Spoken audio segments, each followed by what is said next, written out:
Okay, good evening, everybody. Good evening. I'll make sure my audio is working on the stream here. It appears to be. That is very exciting. Good evening, everybody. Welcome back to... Oh, doggone it. Okay, sorry. Here we go. All right. Excellent. Welcome back to Exploring the Lord of the Rings. My name is Corey Olson, the Tolkien Professor, and I am very glad to be joining you again this evening as we continue our introduction to Bree, having arrived at Bree and returned. Mike on the discussion board made a really interesting parallel, thinking about and we kind of talked about this a little bit last week, but I didn't really mention this one element or sort of talk about it this way. But Mike was comparing the time that they spent in the Old Forest and at Tom Bombadil's house in the Barrow Downs as like a trip to Fairy, and now Bree is sort of a return to the real world, and he's thinking about basically kind of what how might Sam's perspective be kind of different, right? We'd see his apprehension as he's coming into Bree. What might have happened had they just actually gone by road, straight from one sort of mundane world to the other. But, Mike, it's a really great way to be thinking about it, because it is very much like that. When they return to the road and Tom Bombadil leaves, right, and they start realizing the Black Riders are, going to be around them, at any time or something like that. It's very much like a return to mortal lands and stepping out of Fairy, right? And Bree is. There are dangers in Bree, and of course the Black Riders are a serious danger, but there's a different quality to it than there was in the Old Forest, and I think that's definitely a really interesting way of thinking about it. So, okay, so let's head back to the text here. Oh, actually, hang on a second. Before we head back to the text, a quick announcement, because I have a fun Lotro event announcement. So you may remember that I made a promise some time ago, back during our fundraising campaign, that I would do a fried chicken run. That is to say that I would run in the form of a chicken from Mickle Delving all the way to Mount Doom and cast myself into the cracks of Doom. And the time is now coming.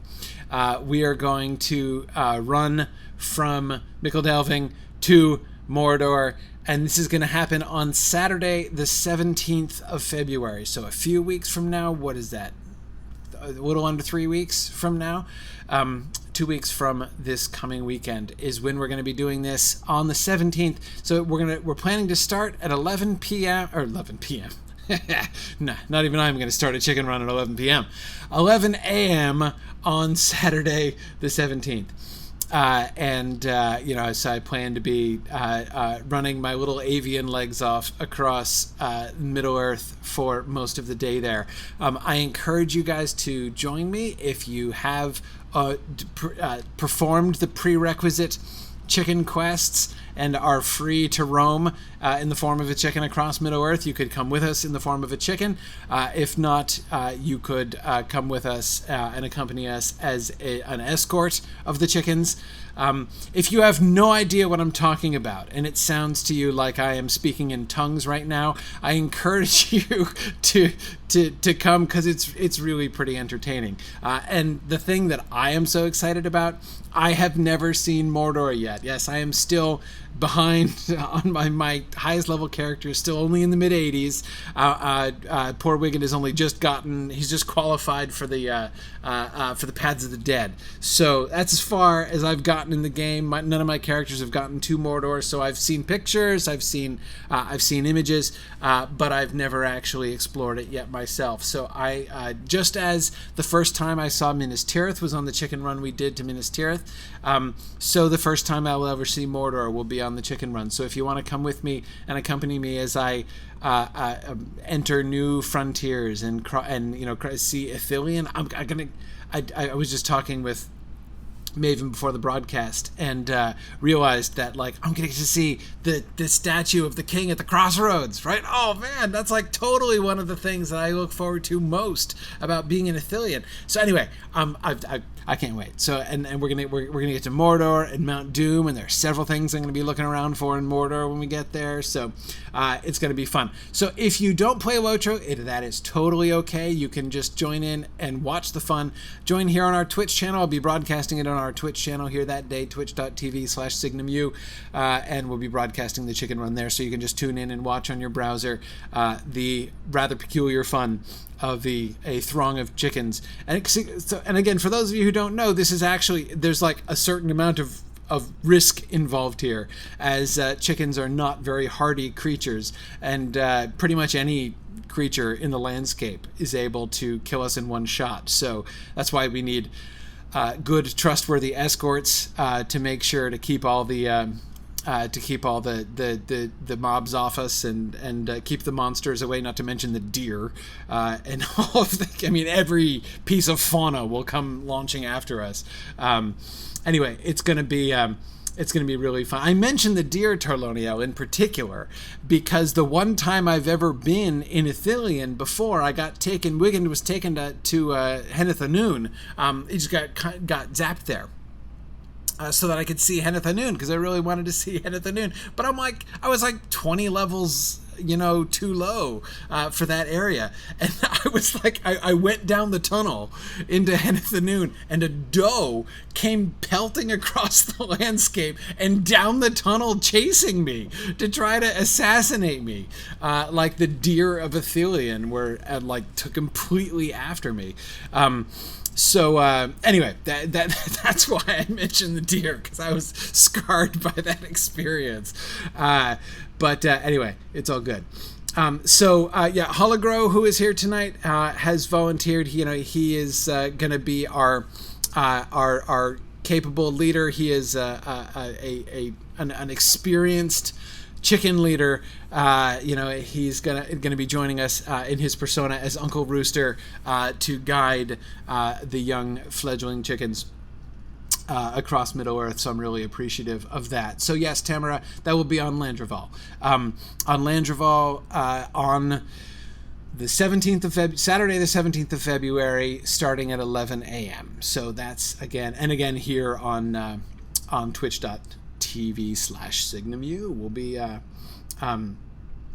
We'll be broadcasting it. So I hope that you guys will be able to join me for that. That'll be a really fun day that I've been looking forward to for a while. So, okay. Let's get back to the book. We have more of Bree to be introduced to, and several other things that I want to talk about first. Because lots of questions came up last time, and I want to address some of them. But last week was heavy, right? I mean, we were just doing like the first few paragraphs of Chapter 9, the general introduction to Bree, and so many big issues came up. You guys were all over the really heavy questions. One thing I've been reflecting on ever since then, I was like, one of the really cool things about, one of the many cool things about going through the Lord of the Rings is as casual, I was going to say casually, it's not quite the right word, leisurely, in as leisurely a fashion as we are, is that there's pretty much no issue we're not going to end up having talked about over the course of this. And this is, this is now our 47th class session, and we're what? I don't even know. We're in Chapter 9, right? So it was funny. I just released the 400th episode on my podcast this past week. I guess I'd forgotten. I didn't even notice. And, one of my people was pointing out, hey, 400 episodes, which was really fun. And I'm like 47 exploring the Lord of the Rings. I'm going to be, I don't even know what. I wonder what percentage of my entire podcast for the last, 15 years by that time will be exploring the Lord of the Rings by the time we get there. Anyway, Yeah. Oh, so Matt, Edane should find out about chickens in Lotro because it's really fun. Yeah, there's this farm in Mickle Delving that you go to, and you get a series of chicken quests in order to qualify for roaming the wider world as a chicken. It's a big deal. Anyway, okay. So we're gonna move forward now. Let's. Oh, yeah, so issues. Okay, so issue number 1. This is, I wanted to touch on this. We talked about this. I know we hit, I got this by email recently from a listener, Hugo, in Quebec. And I was thinking back, and of course, as some of you know, I can never remember what I talked about even last week, much less a couple months ago. And so I couldn't remember when I was reading Hugo's email. I'm like, I know this came up when we were talking about Tom Bombadil's verse at the beginning. But I couldn't remember if we actually did a comparison. So I'm like, you know what? It's worth doing. So anyway, so what Hugo was asking about was he talked about the language of Tom Bombadil and how nonsensical it sounded to the hobbits. And do I think that a parallel can be made with the language of the Tralalalali elves of the Hobbit? As I said, I know this came up, but as I said, I couldn't remember doing a comparison. So I wanted to do a quick comparison because my quick answer is yes. I do think there are some similarities. It's not exactly the same, but I do think that there are some. So like superficially, they're different. Fundamentally, I think they're very similar, right? So just quick comparison of the two. Here is one of the verses of the first one in chapter 3 of The Hobbit. Oh, what are you seeking and where are you making? The faggots are reeking, the bannocks are baking. Oh, trillilalali, the valley is jolly. Ha ha. Okay, now, first, what is the function of the nonsense words? They're actually fairly few. Right? Nonsense words. The only nonsense words that there are trillilalali and ha-ha, right? And it seems fairly clear that the nonsense words there are primarily like rhythmic and onomatopoetic, right? That is like the ha-ha, that's just laughter, right? It's a representation of laughter. So like you're supposed to laugh at the end of that stanza, right? The elves did laugh at the end of that stanza. They say the valley is jolly, right? They say it and then they do it, right? You know, they say the valley is jolly and they laugh, right? Because it is. The trillilalali is mostly about sound and rhythm, right? Oh, trillilalali, the valley is jolly. It's designed for rhythm in order to maintain not only the rhythm of that one line, but to fit with the next one, right? Oh, tralalalali here down in the valley, right? In many of the verses, oh, trillilalali, the valley is jolly, in this one, right? So again, not very many nonsense words. Most of very little of the substance of the verse are nonsense. Again, it's just rhythmically, and in this kind of laughing mode. Right? Tom Bombadil's verse. This is Tom Bombadil's first big song, right? When he meets Frodo and Sam. Hey, come, merry doll, derry doll, my darling. Light goes the weather wind and the feathered starling, down along under hill, shining in the sunlight, waiting on the doorstep for the cold starlight. There my pretty lady is, river woman's daughter, slender as the willow wand, clearer than the water. Old Tom Bombadil, water lilies bringing, comes hopping home again. Can you hear him singing? Hey, come, merry doll, derry doll, and merry-o, goldberry, goldberry, merry yellow berry-o. You will remember this. We spent a good deal of time talking about this verse before. Now, again, how are nonsense words used in Tom Bombadil's verse, right? Primarily, of course, it's all the merry doll, derry doll stuff that we get is really the only nonsense word content of this poem, right? We get it in the first line, and we get it in those last lines again. Hey, come, merry doll, derry doll, my darling.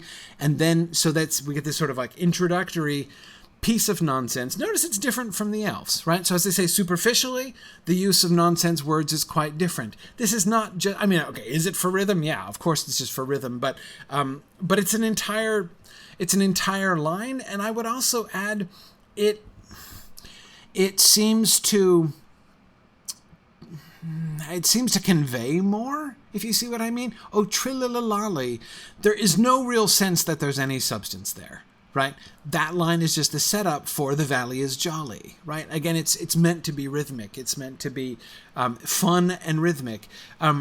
Hey, come, merry doll, derry doll, my darling. right? The my darling at the hey at the beginning, the hey come at the beginning, and the my darling at the end. As we kind of talked about when we were looking at it, it's one of those lines which sort of almost sounds like it means something, right? But you can't quite make out what it is, like merry doll, dairy doll, my darling. Like who exactly? We kind of debated who is he singing to, right? Who is he addressing in the song? Is he singing to Goldberry? Is he singing to the hobbits? What exactly? It's unclear, right? But there is that sense that it's unclear, but it means something, right? We just don't really quite know what it is. And then, of course, he then shifts into non-nonsense language, right? And then at the end again, right after he says, "Can you hear him singing?" he goes back into nonsense, right? But again, notice once again, the nonsense language is intermingled with enough, like, it's sufficiently connected to sensible words, right? Understandable words, that it gives you a sense of meaning, right? Some kind of meaning. Hey, come merry doll, dairy doll, and merry-o, goldberry, merry yellow berry-o. That last line in particular, right? Merry yellow berry-o. There's actually, apart from the O at the end, there are 0 nonsense words in that entire line, right? The entire effect is like slightly nonsensical, right? In that same spirit, like merry doll, dairy doll, merry-o. I'm not saying it's sensible, right? But again, it's kind of the jumbling together of words in a way that, as I say, is quite different from the way that the elves do it. And it seems to have a different kind of effect, right? So that's what I mean when I say when we look at the two verses closely, superficially they're quite different, right? The way that the elves use nonsense language and the way that Tom Bombadil uses nonsense language are different. However, when you like look at what they're actually doing, when you actually read the verses and think about what they're saying, actually they're pretty similar. In fact, right? What are the elves doing, right? Oh, what are you seeking and where are you making? The faggots are reeking, the bannocks are baking. Oh, trillalolly, the valley is jolly. And, as I've talked about in my Hobbit book, for instance, those lines, we start with the questions, right? What are you seeking and where are you making? And then it digresses to statements of fact, right? Observing stuff that's happening around them. Hey, look, smoke is coming from the fire over there. Like there are logs over there. They are burning and smoke is coming out of them as we speak. Right? And by golly, there are bannocks and they are baking by that same fire, right? Can you even believe it? And the valley is jolly. Also a statement of fact, right? It's not an argument, right? It's not a command. It's just, this is the fact, right? This is a jolly valley. As of course the fun nonsense word, the line before, emphasizes. So that, as I've said before, that's sort of one of the major trends is simply perceiving what's going on in the world around them and taking delight in even the simplest things. How even the flowing of the river is something that causes delighted laughter on the part of the elves, despite, of course, the fact that they've seen it hundreds of thousands of times before. And when we look at Tom Bombadil's verse, there is a similar kind of effect, right? Light goes the weather wind and the feathered starling, down along under hill, shining in the sunlight, waiting on the doorstep for the cold starlight. There my pretty lady is, river woman's daughter, slender as the willow wand, clearer than the water. It begins with the observation about the weather wind and the feathered starling, which we talked about quite a bit, but again, superficially at least, that's the same kind of thing that the elves are doing, right? Hey, look, the wind is blowing, the feathered starling is flying. And then he makes observations about Goldberry, right? And just taking the same, so again, it's his focus is a little more narrow, right? He's taking delight, especially in Goldberry. He paints this picture of where Goldberry is right now. She is under hill, shining in the sunlight, waiting on the doorstep for the cold starlight. There, my pretty lady is. river woman's daughter, slender as the willow wand, clearer than the water. He's singing about Goldberry, where she is, what she's doing, and how beautiful she is.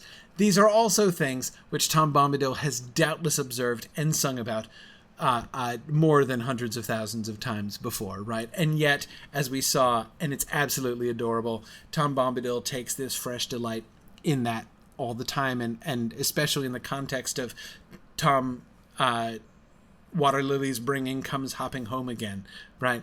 The way in which he's sort of recapitulating their wedding, right? Their marriage, by bringing home the water lilies to Goldberry. Once again, sort of more focused, right, than the elves, more connubial than the elves, but yet again, there's I see anyway a deep kind of similarity there, right? That same, I'm taking a fresh delight in something which is very familiar, very intimately familiar to Tom Bombadil, right? But like the beauty and splendor of his wife inspires this delighted song, just as presumably it did however many thousands of years ago they were actually married. So we can see some real similarity, I think, between Tom Bombadil and the elves in their perspective and how they see the world. And I think that the correlation of the fact that both of them use nonsense words is not, I think that's not a coincidence, right? I think that there is a kind of unrestrained merriment. There's a kind of unrestrained jollity, to use the two kind of key words in those two stanzas, right? Jolly for the elves, merry for Tom. Both of them have that kind of unrestrained merriment and jollity, and that's one of the things that primarily marks them. And I think that's I think it's important. I think that's a big deal. So anyway, so Hugo, thanks for bringing that up again. As I said, I couldn't remember if I did a side-by-side comparison. If I did, you guys are patient enough to suffer through it again. If I didn't, well, there we are. All right. Number 2. Lincoln. This is the Lincoln posted on this. We had just started talking about this. Is the thing that I was like, there's no way we have time to really talk about this at the end of class last time.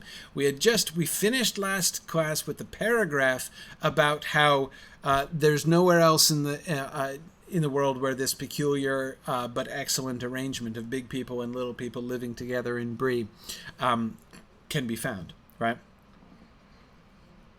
Yeah, I know, Kyle. Kyle's like, wow, somebody got me to talk more about poems. Yeah, they totally twisted my arm. I mean, Hugo was super persuasive in his email to coax me into taking time out to talk more about poetry.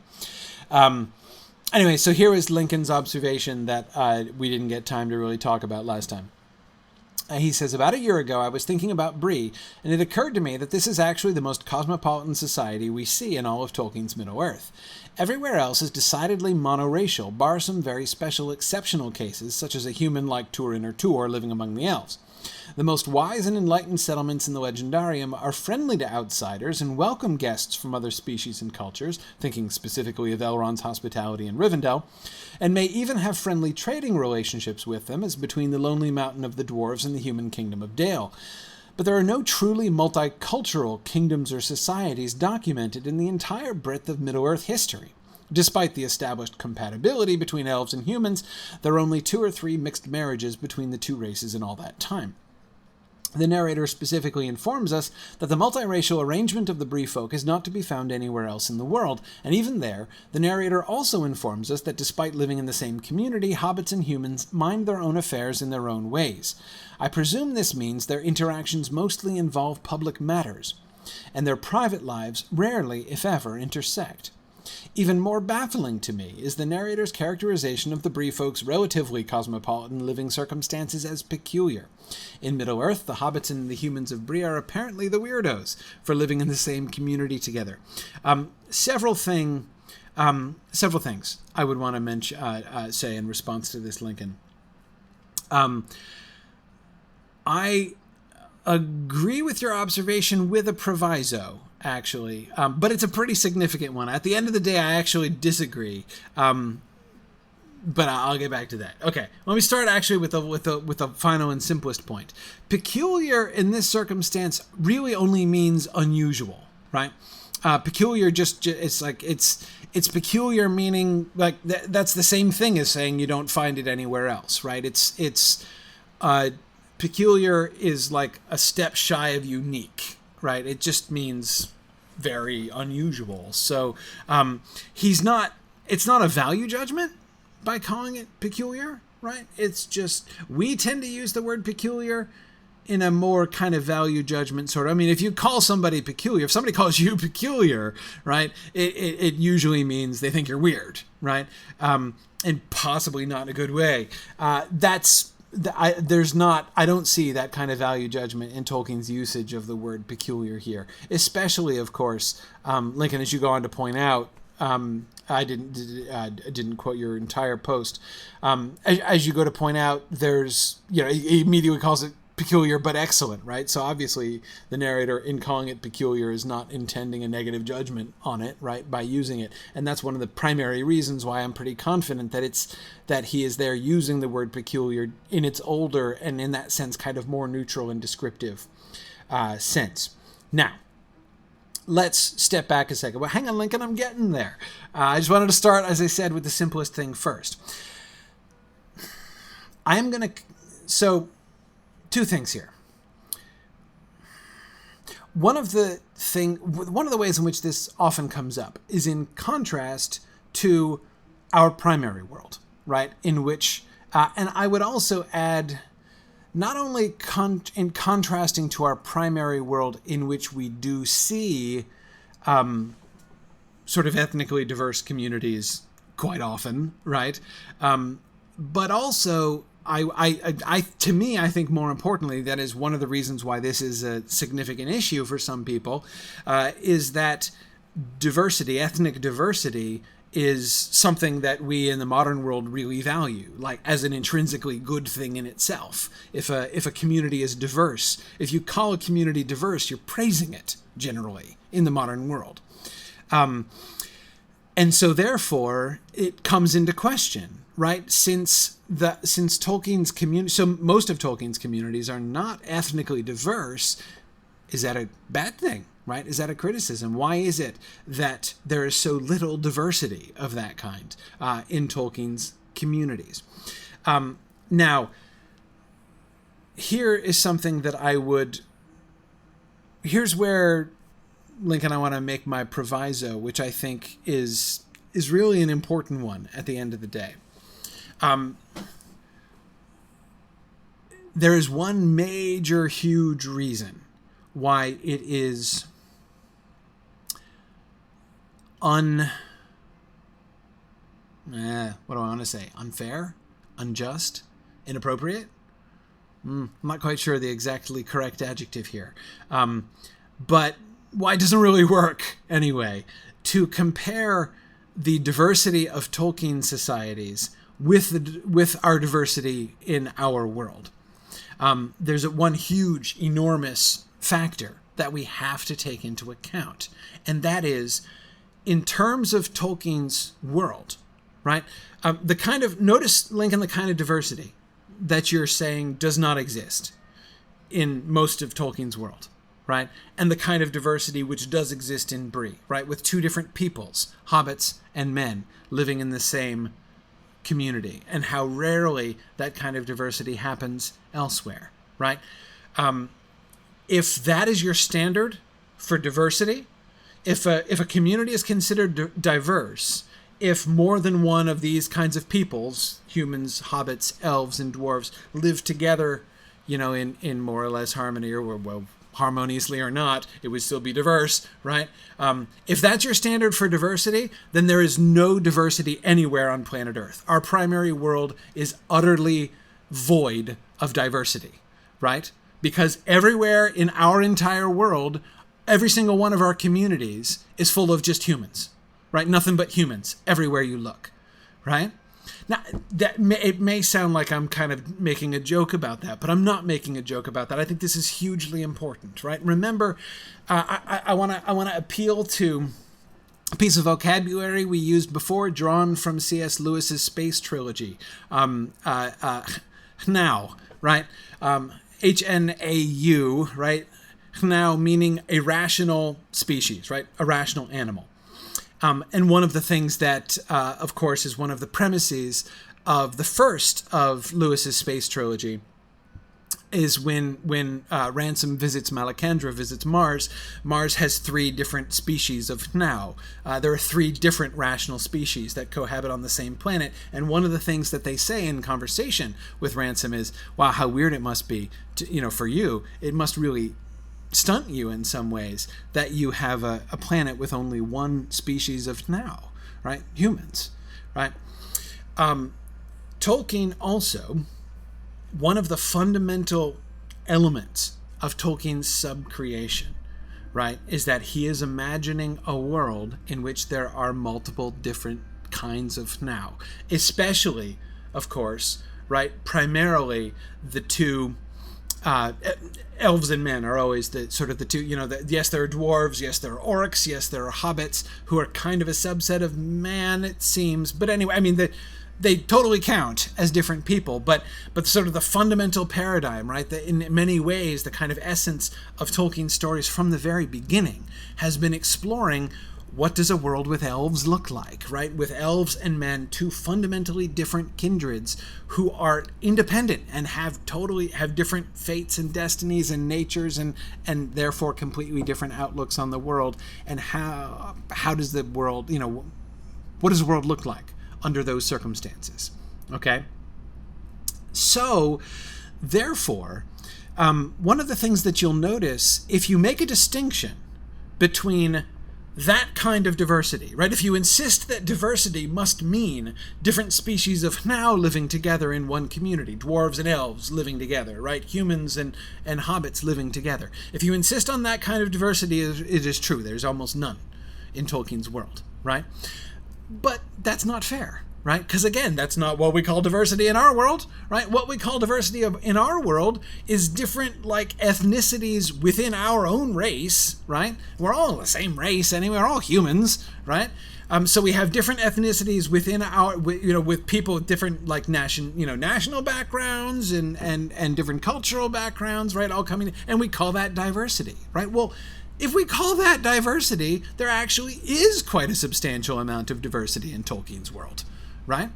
Gondolin is an extremely diverse place. There's Noldor and Sindar living together, right? Gondolin is a melting pot of Noldor and Sindar, right? There we go. Doriath is a melting pot of Nandor and Sindar, right? Elves from Osirian coming there. Cyros, who gets bashed in the face by the cup from Turin, is Nandor, right? It's not a pure Sindar civilization, right? And we even know that some of the Noldor, of course, like Galadriel, also come and live there, and she's not unique. We have Tony, absolutely. Rivendell is absolutely a melting pot of elves. Gondor was a melting pot of humans, right? You had the Númenóreans, you had the natives of different tribes, the mountain people, and you had the people from down in Lebanon, right? Who are clearly, from their physical descriptions, of different, what we would call different ethnicities, right?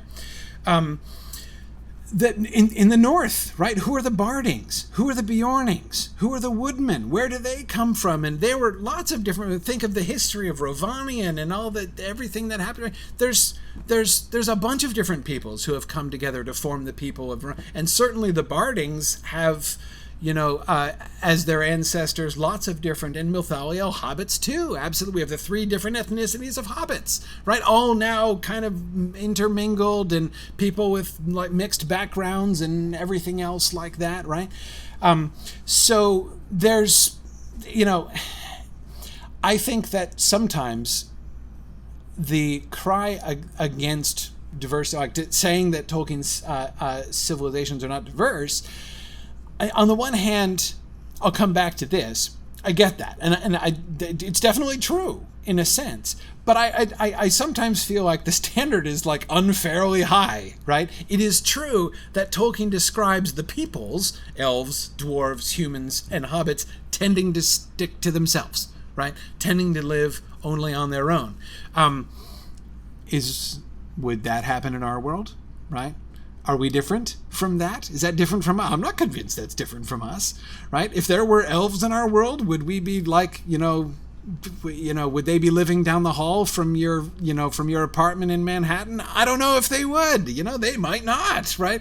But anyway, but now, Lincoln, I would say it is perfectly fair to say that Tolkien does imagine like that, this tendency towards isolationism, right? This tendency for the peoples to keep to themselves and live separately, even if they have, like you mentioned, Dale and the Lonely Mountain, right? They don't intermingle exactly, right? And as you point out, of course, even in Bree, they mind their own affairs, right? That's true.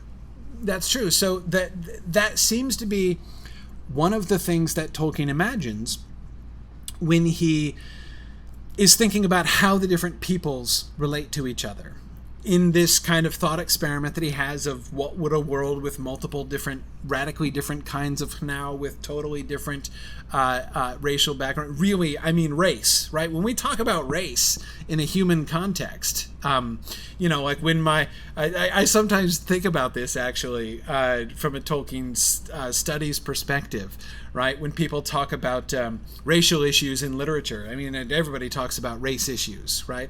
And I'm like, oh, you don't know from race issues, right? Come on, please. Like, you're just talking about two different ethnicities or cultural backgrounds among humans. That's nothing compared to thinking about the racial issues when you're dealing with elves and humans, right? That is to say, the imaginative situation is completely different, right?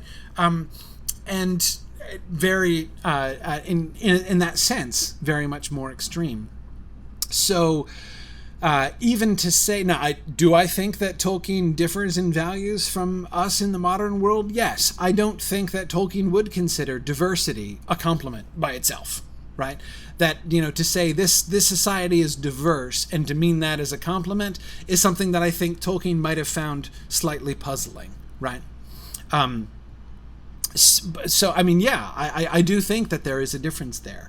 But anyway, so that's kind of my answer to this. So why is it that they keep to themselves? I don't know. Yeah, I mean, as Matt says, weirdness is important, right? See, because Lincoln, I can't find it weird. Actually, I really can't. I guess I would say it this way. If Tolkien imaginatively asks himself the question, if there were several different species, radically different, right? Different in the way, not different in the way that, people of different cultural backgrounds or ethnic backgrounds among humans are different, right? But different in the way that elves and humans are different in the way that dwarves and hobbits are different, right? How would they interact culturally? And his answer to that question is they would tend to keep to themselves, right? They wouldn't tend to just like hang out in the same place and live and build cities together and live. That would be very unusual for them to do that. But Lincoln, I think that you're not really exercising enough imagination there. If you don't find elves and humans different, I think that you're taking too much for granted. That is, I think that you're thinking of the elves as too human. They're not. It's one of the things that I think is really fun to see. It makes a species which is immortal, right, is fundamental. Think of just a few glimpses that we get of this, right? Remember Húrin and Huor and Gondolin, right? And their perspective on like, look, we're gonna get old, right? Please let us go so that we can participate in the events. You can hang out for a millennium and then do something, right? We can't do that. It's one little small tiny example, right? But there are many, right? There are many examples of inviting us, ways that Tolkien invites us to understand the whole movement of the minds of elves and men, the whole priorities, the way they look at the world, the way they interact with the world. Even the Tralalalali poem we were just looking at, fundamentally different from the way that people look at the world, right? Exactly, Rick. I was just thinking of the same thing, the film discussion about the nature of death among elves, and just thinking about what, once you sort of open up to that, once you start really imagining, okay, let me try to put myself into an elvish viewpoint. And it was one of the issues we were having in film as we were imagining how would we depict the reaction of the Teleri when their kin are being slaughtered, or not when they're being slaughtered, but having been slaughtered, right? So you've got a Teleri standing next to the corpse of his loved one, right? How does he react? It's easy to say, well, obviously he would like weep and wail and tear his clothes, right? Or like did some kind of expression of grief, but would he? Right? They wouldn't react the same. We can't just project onto them human reactions, right? Because the human reaction to death and to the death of a loved one is premised upon the mortal situation. If you're an immortal, right? Especially if you live in Valinor and Mandos is up the road, right? The halls of Mandos are up the road. How would you look at it? Again, I'm not saying there's no grief. I'm not saying they wouldn't care, right? But they wouldn't respond exactly the same way, right? And so, and that's just so that's a really deep, a really fundamental difference. Right? So anyway, and there are a bunch of places I think where Tolkien kind of invites us, though he's fairly gentle about inviting us to think about these things. We're not shocked by these differences very often, especially in The Lord of the Rings, which sticks to the mortal perspective most of the time because it's told from the framework of hobbitry, right? And so we get it mostly from the mortal standpoint. But I gotta think that when humans came to live among the elves, which remember does happen, right? There's another multicultural society, Dorloman, right? In the Silmarillion.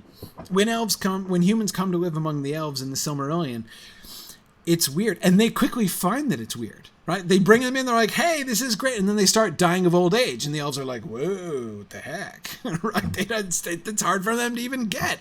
They're all kind of like the corpse of Beor becomes like a tourist exhibit, right? As the elves are like, "Whoa, look at that! He just died, he just like dropped dead, right? He's wound out. How about that? That's weird, right?" They don't get it. And as we can see from the Gondolin moment that I mentioned before, there's a fundamental lack of comprehension of how mortals look at things. Anyway, so there are lots of moments like that, which to me make it very explicable. So I find it very easy to accept the answer that Tolkien basically gives, which is if there were these different species, they'd probably pretty much keep to themselves. And the ones who do it well, like the good, you can tell the good people because they mind their own affairs, right? That's why Bree is a good example, because you got the hobbits and you've got the men, and they let each other do their own thing, right? And it's easy to see how this would not be the case, right? If things are not going well, right? If you've got two questionable kind of races here, right? Or one of them is, corrupt or whatever, there's going to be struggle, right? Because they don't look at the world the same way, and they're going to be intolerant of the way that the other. So to tolerate, at least to understand, at best to seek to understand, ideally, the way that the other race looks at the world in this fundamental way, that's a big deal. Right? Hang on, sorry. I just realized my phone seems to be not plugged in here, so I'm about to lose juice here. Anyway, so that is my kind of answer about how why I think the question of non-diversity is actually sort of exaggerated in that sense. Because again, I do think there's not really a major shortage of diversity in our terms, right? That is different cultures coming together. We see lots of different cultures coming together. Almost everywhere you look, you can see examples of that. Again, I'm not trying to pretend that diversity is a value in Tolkien's world in the same way that we in the Western world hold diversity to be a value. But definitely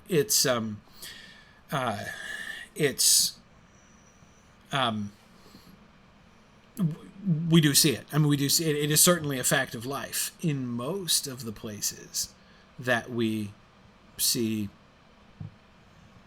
period. Most of the places that we see.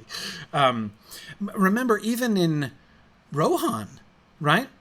Remember, there's Dunlending blood in people of the Westfold, right? I mean, there's diversity there too. Why do you think Gamling knows the language of the Dunlendings, right? Anyway, yeah. And Lincoln, I know you're not talking about it as a value exactly, but well, you're not talking about it in this part. You did go on to kind of to raise that issue, essentially, thinking about the question of diversity or separatism, racial separatism and stuff. So, yeah. Yeah, good. Oh, also, of course, this is another reason why the relationship between Eregion and Khazad-dûm was such a big deal, right? Because there's another example. Now, they didn't live together, right? So it wasn't exactly a community.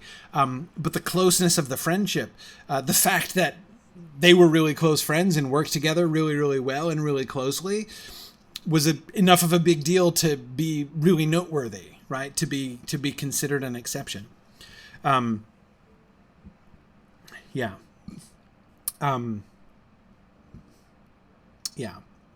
Anyway, so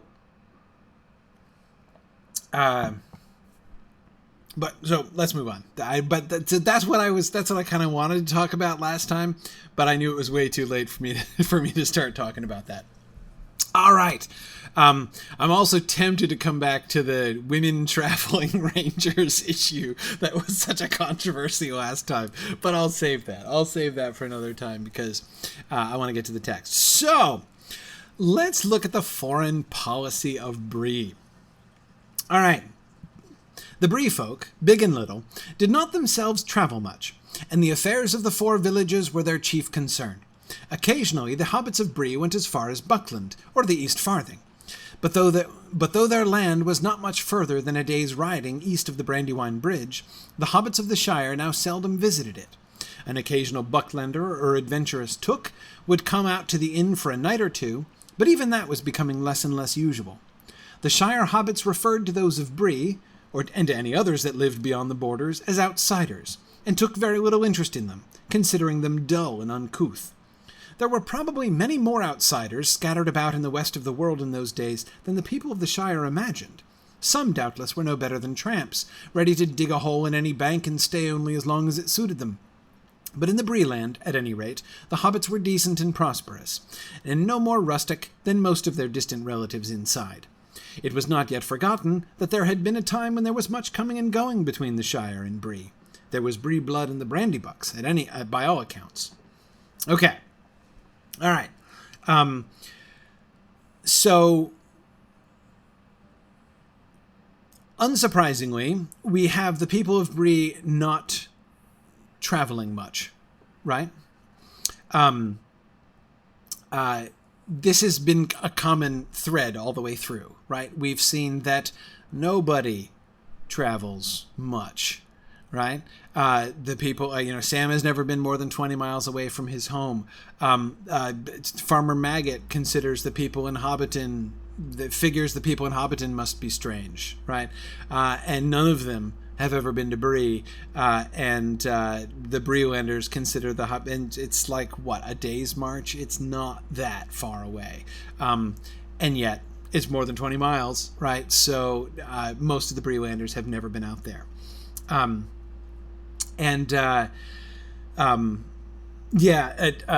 Seth Wilson was just saying that same thing, that the way that the Breelanders look at the Shire, it sounds very much like what we already saw between the East Farthing and Hobbiton.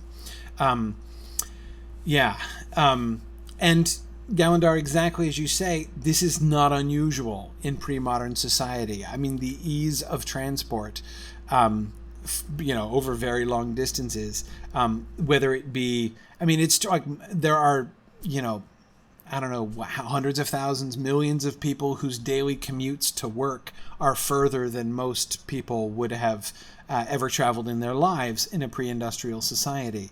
And that's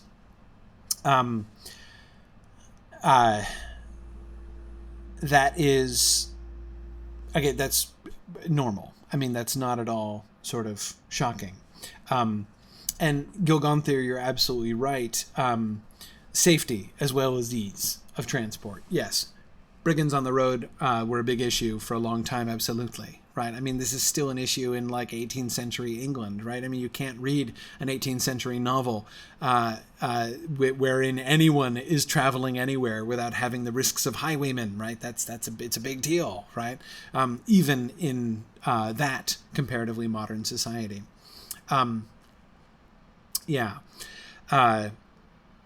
So that's a really good point. And yes, Tony, it does seem to be that lack of travel and contact that engenders the xenophobia and mistrust, right? Farmer Maggot and Ham Gamgee both assume that the other is fairly strange, even though they're probably not really that different, right? And we can see that there's very little difference. In fact, remember the narrator told us that the Bucklanders, who are considered decidedly queer by most of the rest of the hobbits in the Shire, he says like they weren't really very different, right? And here, of course, we're told that most of the Bree hobbits are not really very different from the hobbits of the Shire.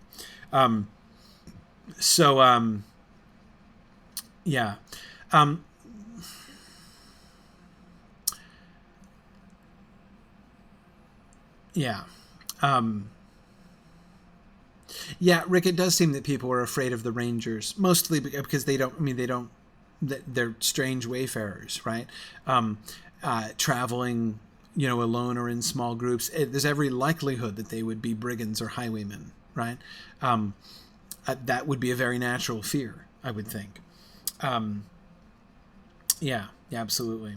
And Tony, you're absolutely right. These are all landlocked cultures, and so it is true that seafaring cultures will tend to travel a great deal more. That is normal. And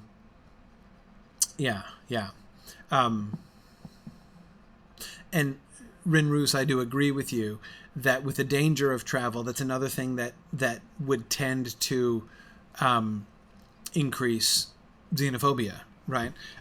Anyone strange, anyone different, anyone you don't know, right? Could be a hazard, could be a danger. Now, but Scudo, you are right. It's not to say that there's no migration, right? Sam himself grew up in Hobbiton and might not have left, but it's not to say that nobody ever leaves ever, right? It's very clear that, Sam's own family, some of them, like his uncle at least, and I think his brothers too, are in the North Farthing, right? So it actually seems to be it's not uncommon for somebody to go out and seek his fortune elsewhere in the Shire like that, but that doesn't mean they travel a whole lot, right? He probably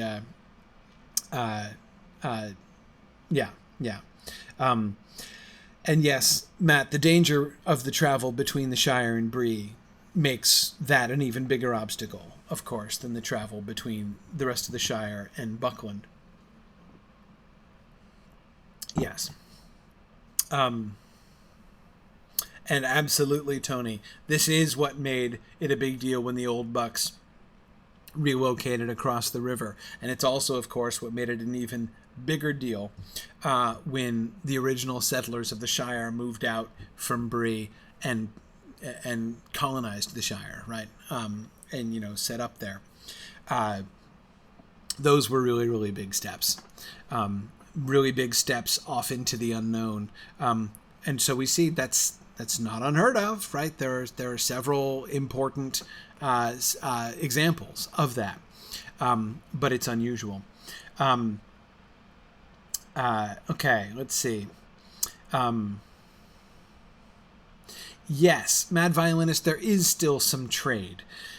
We do know that they do get Shire pipeweed, right? We're not going to get a reference to that here, but you will. Mad Violinist, I assume you're remembering about how Barlaam Butterbur says that he's all for Bree in most matters, right? He doesn't think that the pipeweed they grow there in Bree is the match of South Farthing, right? So he's obviously smoked South Farthing and he imports it regularly, and normally would have it but doesn't because of the troubles in the Shire, right? But even saying I'm all for Bree in most matters is really interesting, right? That's like so there's apparently a regular competition between things that are made or grown in Bree and things that are imported from elsewhere, right? I mean, there's foreign markets and there's the domestic markets there in Bree, or else he wouldn't even be saying that. So there is clearly trade, and the Shire is one, but I think not all of the sort of the trade routes into Bree. The dwarves, I suspect, of coming in and selling things in Bree as well. Yeah, exactly, Mad Violinist. We'll talk about this more a few years down the road. Yeah, very good. Yeah, and Ambrosius Aurelianus, you're absolutely right. I keep referring to Sam because he is the least traveled of all of them, right? Merry and Pippin and Frodo have all been much further, right? Frodo grew up in Buckland, right, and then relocated to Hobbiton. So, we see a fair bit of movement around the Shire, both movement in terms of travel, right? Pippin is familiar, right? Is recognized by Farmer Maggot when he sees him, right after not having seen him for many years. So there are the more well-to-do hobbits who don't have to work, right? They have more freedom for travel and seem to take it. Right now, we know that the friends of Frodo who consider going on adventures to be a desirable thing are not necessarily typical of Hobbit culture, but nevertheless, again, there are clearly precedents for this kind of thing. Yeah, absolutely.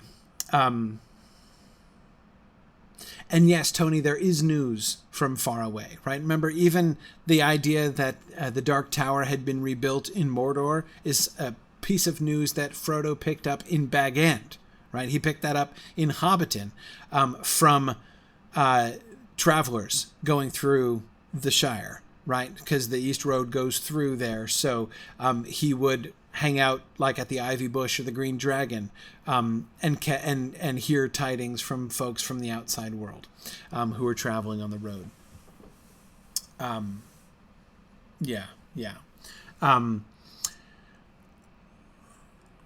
good. Okay, let's see. What else was I just going to talk about? I forget. Oh, yeah. Okay, so you can also clearly see the cultural stereotypes that are being quite baldly asserted here, right, by our narrator. To be a tramp, that is to have no settled home, but just to be kind of wandering around and be content to just dig a hole in any bank and stay as long as it suits you and then kind of move on, right? That's not respectable. Clearly not respectable, right? Whereas the hobbits in Bree are not only prosperous, but decent, right? And those two, those words or phrases, decent, right, in the second case, and no better than, right, phrase at the beginning shows a very clear cultural stamp here, right? There's no question that these things are, they bear a particular value in the mind of the narrator, right? Absolutely. And that's totally normal. That's totally normal. Remember Gaffer Gamgee talking to Sam about their betters, right? Yeah, like different societal levels are totally. So I don't think this is the modern narrator. That is, I don't think this is the modern narrator in the way that it's obviously the modern narrator when we're talking about express trains. I mean, on the one hand, of course, all of this is mediated to us by the modern narrator. I don't think that those references prove that it's the modern narrator, though I don't think it fits ill with the modern narrator exactly. I think that, but I mean, this seems to me, I mean, think of the Hobbit Society is, Lincoln, you were expressing concerns about that those statements being really judgy, right? Well, Hobbit Society is very judgy. We see that all over the place, right? There's all kind of judginess going on. Think about the Hobbit, right? The first and last chapters of the Hobbit, and the whole issue of respectability, right? Very judgy, right? That's the way it is. Yeah, exactly. Erucheb, some of the outsiders might live in nasty wet holes filled with the ends of worms and an oozy smell, right? I bet they do. Yeah, exactly. And yeah, so Tony, I think that's a really good way to think about it. Tony says Hobbit culture is definitely centered on the domestic. Domesticated land and animals, domesticity in general, hearth and home mean everything. Absolutely. Somebody who just wanders around and has no settled home. It's not just about like respectability is obviously not just about money. It correlates with money, right? As the Tooks, of course, show, right, for being undoubtedly wealthier than the Baggins, but less respectable than the Baggins. Again, I'm still thinking of chapter 1 of The Hobbit here, right? So it doesn't absolutely correlate with money. It's not just there's no question that the Tooks are higher in social standing than the Bagginses, right? But the Bagginses are more respectable.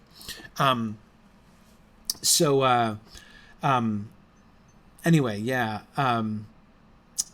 I do think it's pretty clear that it's the wandering, it's the rootlessness, it's the that not having the I mean, I agree with Tony that I think that domestic life, that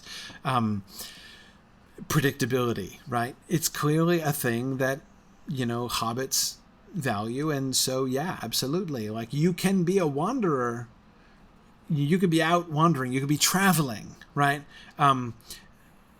But still not necessarily be a tramp, right? Tooks on adventures aren't tramps, even if they're wandering, even if they're rootless for quite some time. Yeah. Well, see, Lincoln is surprised at the narrator sharing their prejudice. Well, I'm not. I'm really not. First of all, again, don't forget, this is not an alien prejudice to the early 20th century British society, right? So that I like the way that Gaffer Gamgee uses the phrase "your betters," totally normal in early 20th century British society. That someone in the servant class would say that, right, to his offspring in the servant class, concerning their relationship with the lords of the manor, right? That's totally normal. It might not be something that some modern people are comfortable with, but it's totally normal in early 20th century England. But it's more than that, Lincoln. I'm not exactly, Tony. It's an upstairs downstairs thing.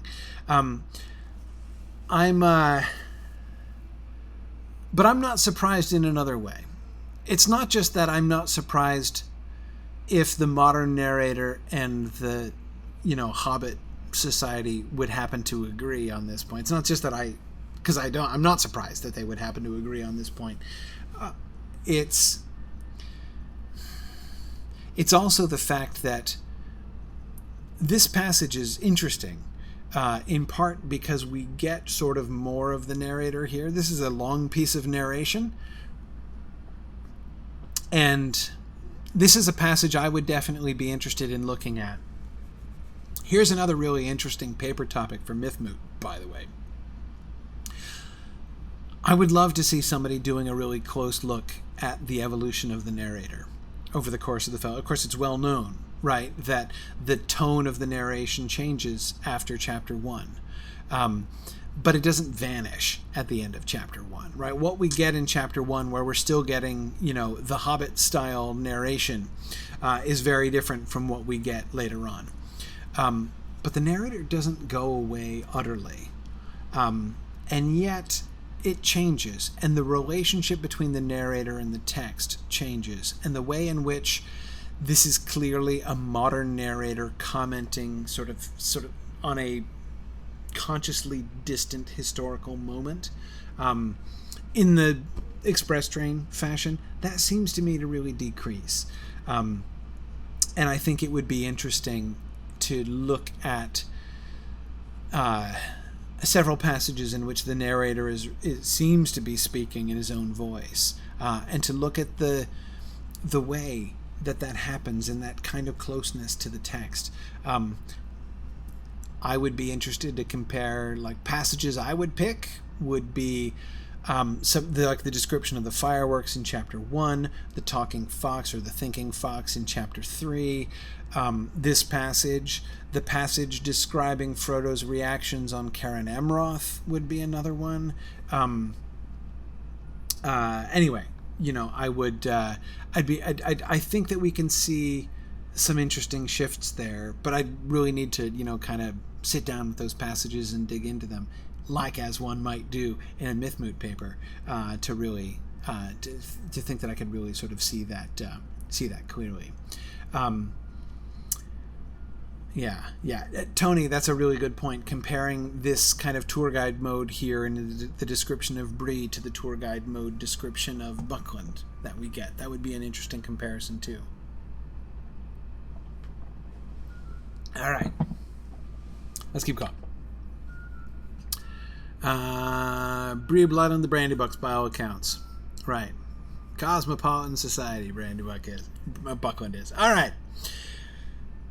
The village of Bree had some 100 stone houses of the big folk, mostly above the road, nestling on the hillside with windows looking west. On that side, running in more than half a circle from the hill and back to it, there was a deep dike with a thick hedge on the inner side. Over this the road crossed by a causeway, but where it pierced the hedge it was barred by a great gate. There was another gate in the southern corner, where the road ran out of the village. The gates were closed at nightfall, but just inside them were small lodges for the gatekeepers. Down the road, where it swept to the right to go round the foot of the hill, there was a large inn. It had been built long ago, when traffic on the roads had been far greater. For Bree stood at an old meeting of the ways. Another ancient road crossed the east road just outside the dike at the western end of the village, and in former days men and other folk of various sorts had travelled much on it. Strange as news from Bree was still a saying in the East Farthing, descending from those days when news from north, south, and east could be heard in the inn, and when the Shire hobbits used to go more often to hear it. But the northern lands had long been desolate, and the north road was now seldom used. It was grass-grown, and the Bree folk called it the Greenway. The Inn of Bree was still there, however, and the innkeeper was an important person. His house was a meeting place for the idle, talkative, and inquisitive among the inhabitants, large and small, of the 4 villages, and a resort of rangers and other wanderers, and for such travellers, mostly dwarves, as still journeyed on the east road, to and from the mountains.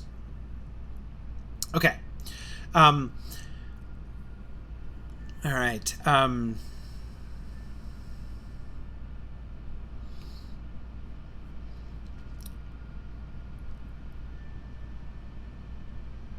I subtitled this slide Open and Closed because I'm really interested in the... I am tempted to call it conflicted, but I'm not sure that's quite fair. Way in which Bree seems to be set up. On the one hand, it is plainly defensible, right? It is it is a closed city. It doesn't just have gates. It doesn't even just have walls, right? The large hedge that surrounds it. It also has a dike, right? It's got it's got a moat, right? There's there's a causeway that crosses over the deep dike with the thick hedge on the inner side, right? It is a defensible.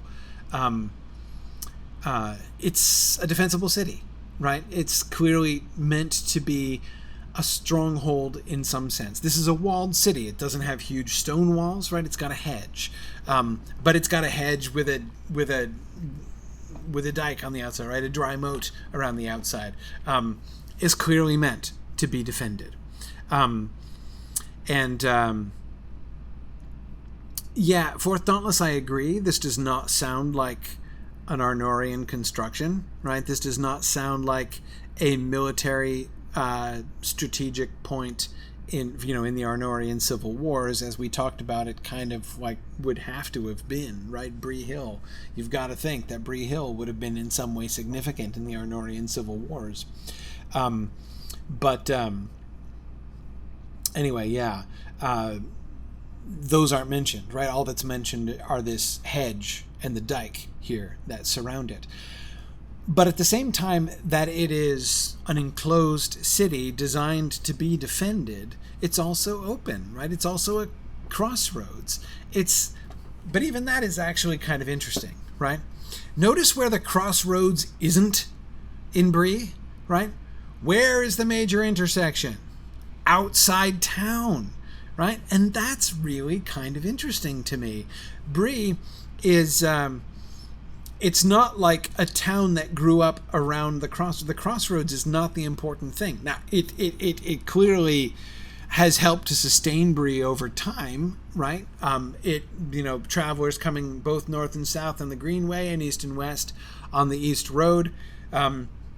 Though again, where they were going to out east is never really quite clear, right? But anyway, it makes sense, of course, that we would see a lot of trade, as we were talking about before. But it's not a town that grew up around a crossroads, right? Because if that were the case, the road would be right around, the crossroads would be in the middle of town, right? But the crossroads are not in the middle of town. The crossroads are outside the walls. And yes, Tony, exactly. The focus, city planning wise, right? The focus is on the hill, not on the crossroads. So it is a city very near the crossroads, right? Mere like yards away from the crossroads, but it's not built around the crossroads. It's built around the hill.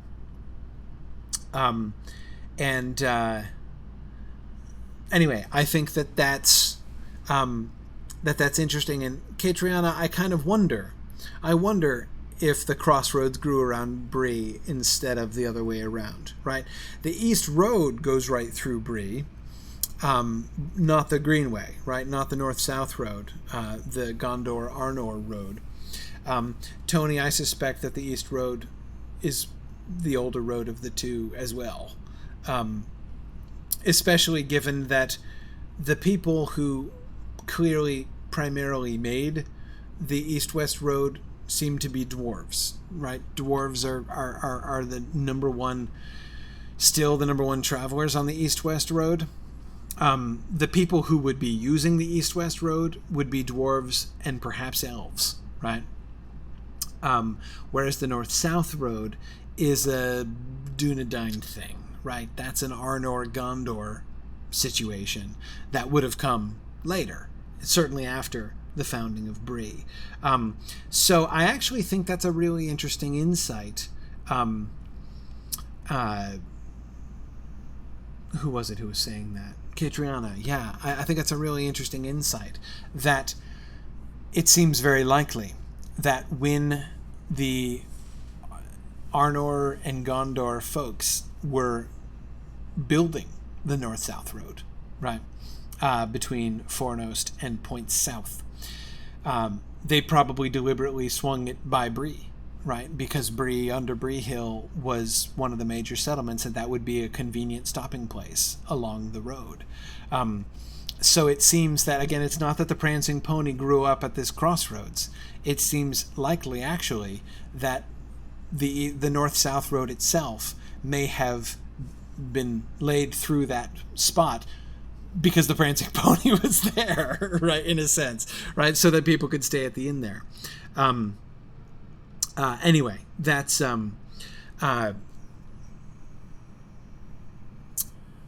yeah, exactly, Emma Thorne, right? The Prancing Pony, clear attraction, right, even back in the Arnorian days. Time out of mind, right? That's it. Good. Okay, so what else do we have here? But again, in that context, you can see, right? You can see how that combination of openness, on the one hand, if we pursue that line of thinking, right? If the crossroads postdates the town, which seems likely, which we know to be true, right? As Arnor postdates Bree, right? So we know that the road came first before the crossroads. In that case, you can see how there would be this kind of mixed relationship with the crossroad, right? On the one hand, they would get a lot of their own economic sustenance, right, from travelers and traders on the roads, and so being at the crossroads, very convenient. They would be open to the crossroads and be welcoming travelers at the inn and stuff like that, but they're also not, all of the travelers are still outsiders, right? Outsiders and the Brewenders have been there, so they work with them, but they're not necessarily openly welcoming, right? They live in their walled town. There seems to be some kind of element of, trust but verify with, kind of relationship between Bree and the travelers on the roads, between Bree and the crossroads. Okay. I'm interested. Here's one thing that I find it easy to kind of pass over, and that is the fact that hobbits once traveled more, right? Hobbits of the Shire used to travel. So was still as saying in the East Farthing, descended from those days when news from north, south, and east could be heard in the inn. That's totally understandable, right?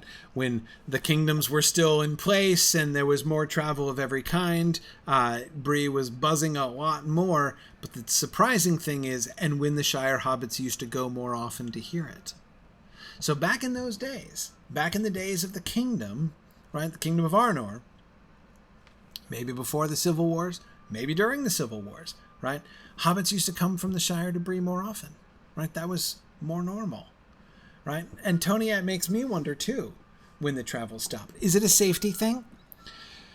Right? That is to say, when the roads were maintained by the Arnorian kingdom, right? And presumably also patrolled more often. But, were there fewer brigands? Were the roads safer in those days? And so hobbits used to travel more. Yeah, Tony was just thinking along similar lines to what I was. That seems possible. Yeah, both Lincoln and Matt are remembering that, of course, in those days, the hobbits sent archers up to fight in the war right up at Fornost. Yeah, exactly. So there was a that seems to be evidence of some kind of increased understand or perception, right? Conception by hobbits of being part of the kingdom, being a part of the community, right? That maybe in that sense their horizons were bigger. They didn't think of the Shire as an island, right? As this is the Shire is all that there is. They viewed the Shire as part of a wider kingdom, and so therefore tended to travel more often, which of course we see is going to happen again, right? When the hobbits come to view in the Fourth Age, the Shire is part of a wider kingdom and connected with the outside world. There does seem to be more travel, right? Even, of course, things like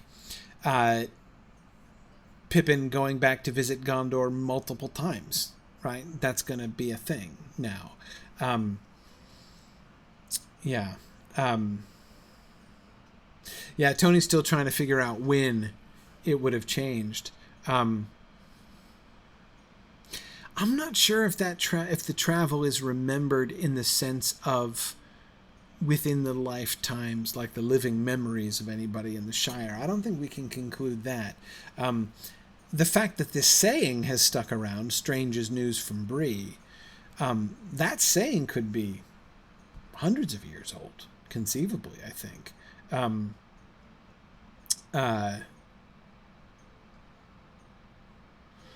Yeah, yeah.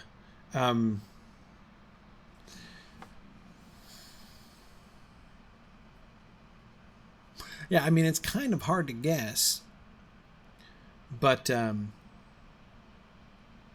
Mungley, I am thinking after the fall of Arnor. Um, Maybe even like that, that occasion on which they sent the archers up to the last battles up in Fornost, right, when Fornost fell. Maybe after that, right? Yeah, yeah. Um, so I do think that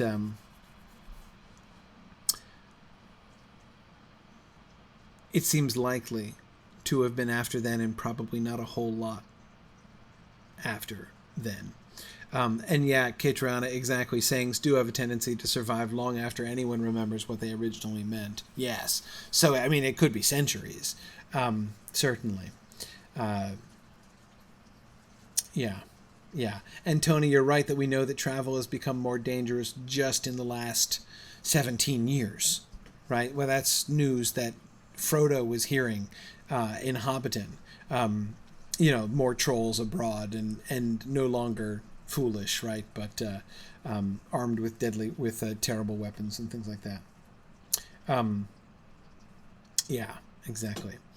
Okay. Let's keep going. It's getting late. All right, one more. Let's get to the gate. Let's meet Harry Goatleaf. Shall we do that? It was dark, and white stars were shining when Frodo and his companions came at last to the Greenway crossing and drew near the village. They came to the west gate, and found it shut. But at the door of the lodge beyond it there was a man sitting. He jumped up and fetched a lantern and looked over the gate at them in surprise. "What do you want, and where do you come from?" he asked gruffly. "We are making for the inn here," answered Frodo. "We are journeying east, and cannot go further tonight." "Hobbits? 4 hobbits? And what's more, out of the Shire by their talk?" said the gatekeeper, softly as if speaking to himself. He stared at them darkly for a moment, and then slowly opened the gate and let them ride through. "We don't often see Shire folk riding on the road at night," he went on, as they halted a moment by his door. "You'll pardon my wondering what business takes you away east of Bree? What may be your names, might I ask?" Okay, first of all, notice a couple different things here. Right? It is very clear that Harry at the gate has heard something about 4 hobbits coming out of the Shire, right? His reaction changes. His first, "What do you want and where do you come from?" his first gruff question seems to be not necessarily anything more than how he might normally greet strangers who showed up at the gate, right? Which seems to be not so enormously frequent that he's not a bit taken aback by its happening. Yeah, Tony, that's a really great point. I'm glad you mentioned that. The Hobbit's arrival in Bree in the Peter Jackson film is a very compelling visual image that was done really well. I remember that moment. There's so many parts of the Fellowship of the Ring especially that I remember my reaction to seeing them in the theater for the first time.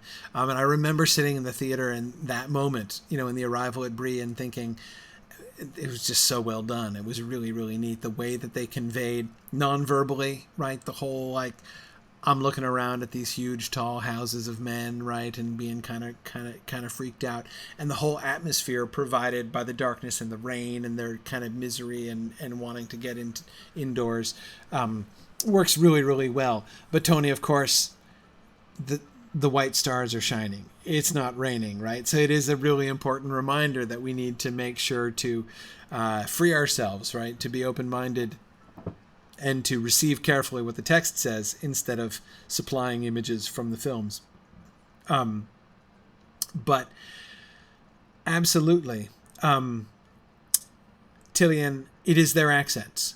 Yes, it is the way they talk. As soon as he hears them speak, when Frodo says, "We are making for the inn here, we are journeying east and cannot go further tonight," he immediately says, "4 hobbits from the Shire. You're from the Shire." How does he know they're from the Shire? By their talk, he knows, right? This is one of the things that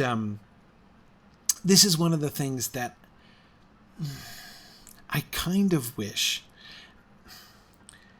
Maybe I would hate it if he had done it, right?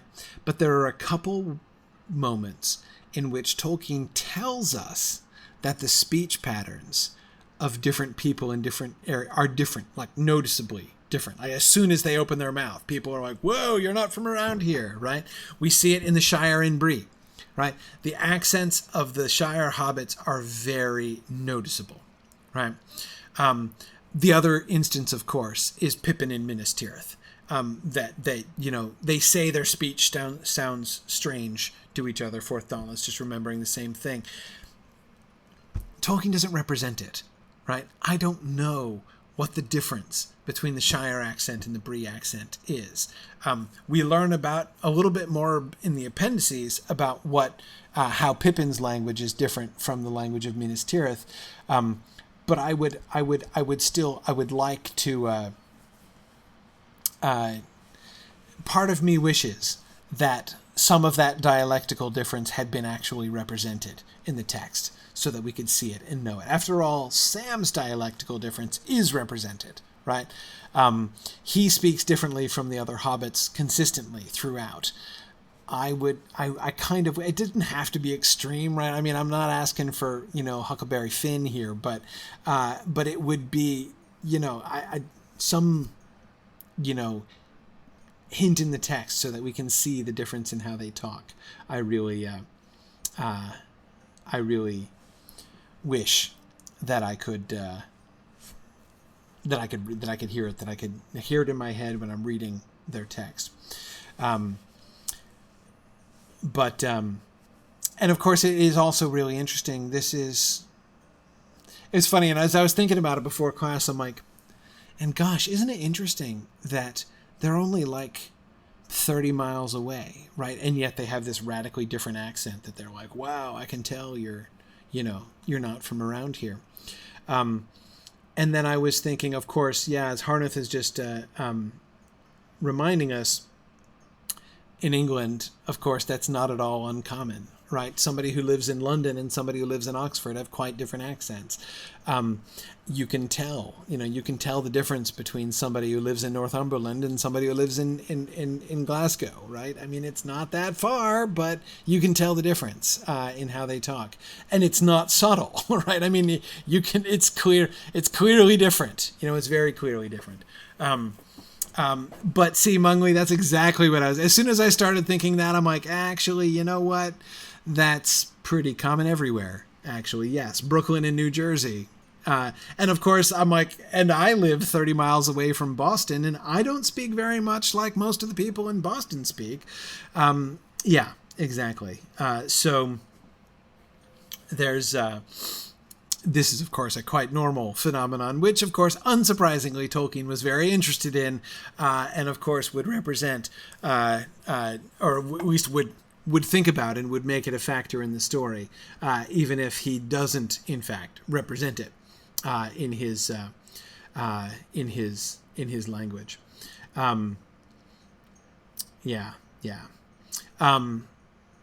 Okay, so anyway, so his reaction changes. His talk to himself, right? What's more, out of the Shire by their talk, right? He's not talking to Frodo, right? He's talking to himself. Speaking of the hobbits in the third person here, right? He is, his attitude. So we have a pretty clear indication here that he has been put on his guard to watch for 4 hobbits and what's more out of the Shire by their talk. So 4 hobbits from the Shire. Remember, the Black Rider who talked to Farmer Maggot knew how many of them, how many they were, right? But Tony, that is a good point. He can recognize their accent, so he must have met travelers from the Shire before. Yes. So travel to Bree is not unknown, clearly. Now, Harry, as the gatekeeper, would be the one to meet 100% of the hobbits that come to Bree from the Shire, right? So there wouldn't have to be very many of them for him to have heard it once or twice before. But definitely, I think that it does show that it does happen. And yes, Fourth Dauntless, absolutely. Mary says that Bucklanders do it sometimes, right? It's not as common as it used to be, but it does definitely happen. Okay. Notice, thinking about the conversation we had about what signposts, would be, what would signposts pointing east from Bree say, our conversation last time? Notice one of the things that Harry jumps on is the fact that they're claiming not to be coming to Bree, but to be passing through Bree, right? We are making for the inn here, normal. We are journeying east and cannot go further tonight. Really? Right? So you're just passing through? That's not totally unheard of. Lincoln and Catriona want to know if Harry's met Bilbo. Scudo points out very accurately that he would have to have been gatekeeper for 17 years in order to have met Bilbo. Though Bilbo would obviously have come through, and Thorin and company, they obviously would have stayed at the Prancing Pony. I mean, there's no chance they would not have stayed at the Prancing Pony. Had the Prancing Pony been invented in Tolkien's mind, Bilbo would absolutely have stayed at the Prancing Pony.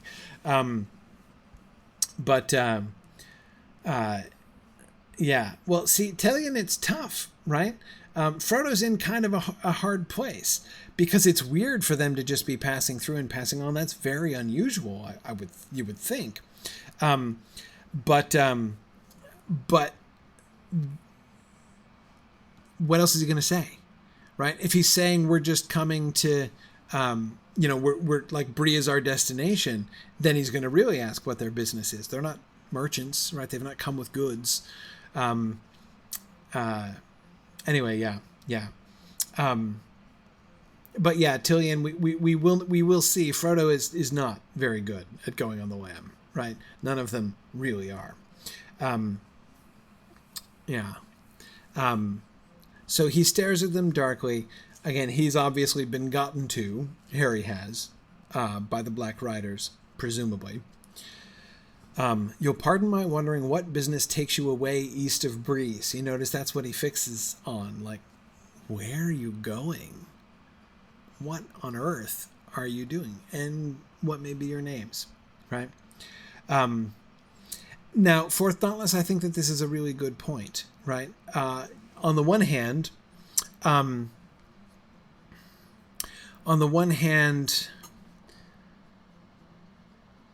it is natural for him to say, well, we're on the look, for him to be thinking to himself, we're on the lookout for creepy Black Riders, as you put it, right? This dude at Bree is grumpy and rude, but, he's like, why would they suspect that he's in league with the Black Riders, right? But then again, remember that Gandalf put him on his guard against, Sauron has many spies and many ways of hearing from the very beginning, right? And this is clearly one of the things that Frodo is even remembering and thinking about when he's expecting the sinister figure to step out of the closet when the chief investigator is mentioned in the Conspiracy Unmasked. But then in addition, remember they know that the Black Rider offered Farmer Maggot money for, we'll come back with gold. Oh, no, you won't, says Farmer Maggot. That's possibly my favorite single Farmer Maggot line, right? But anyway, so they have had evidence already of the Black Riders recruiting the assistance or attempting to recruit the assistance of others. So I'm not sure that it wouldn't, therefore, be on his kind of radar screen that Harry could possibly be working with the Black Riders. And Tony Gilder did also support that suspicion as well, I agree.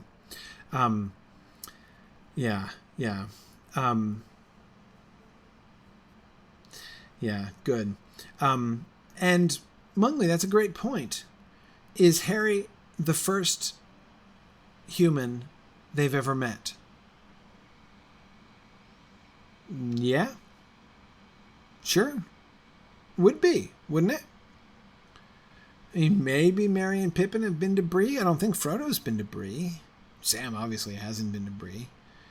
So, yeah. Unless Tom Bombadil counts. Right? Yeah.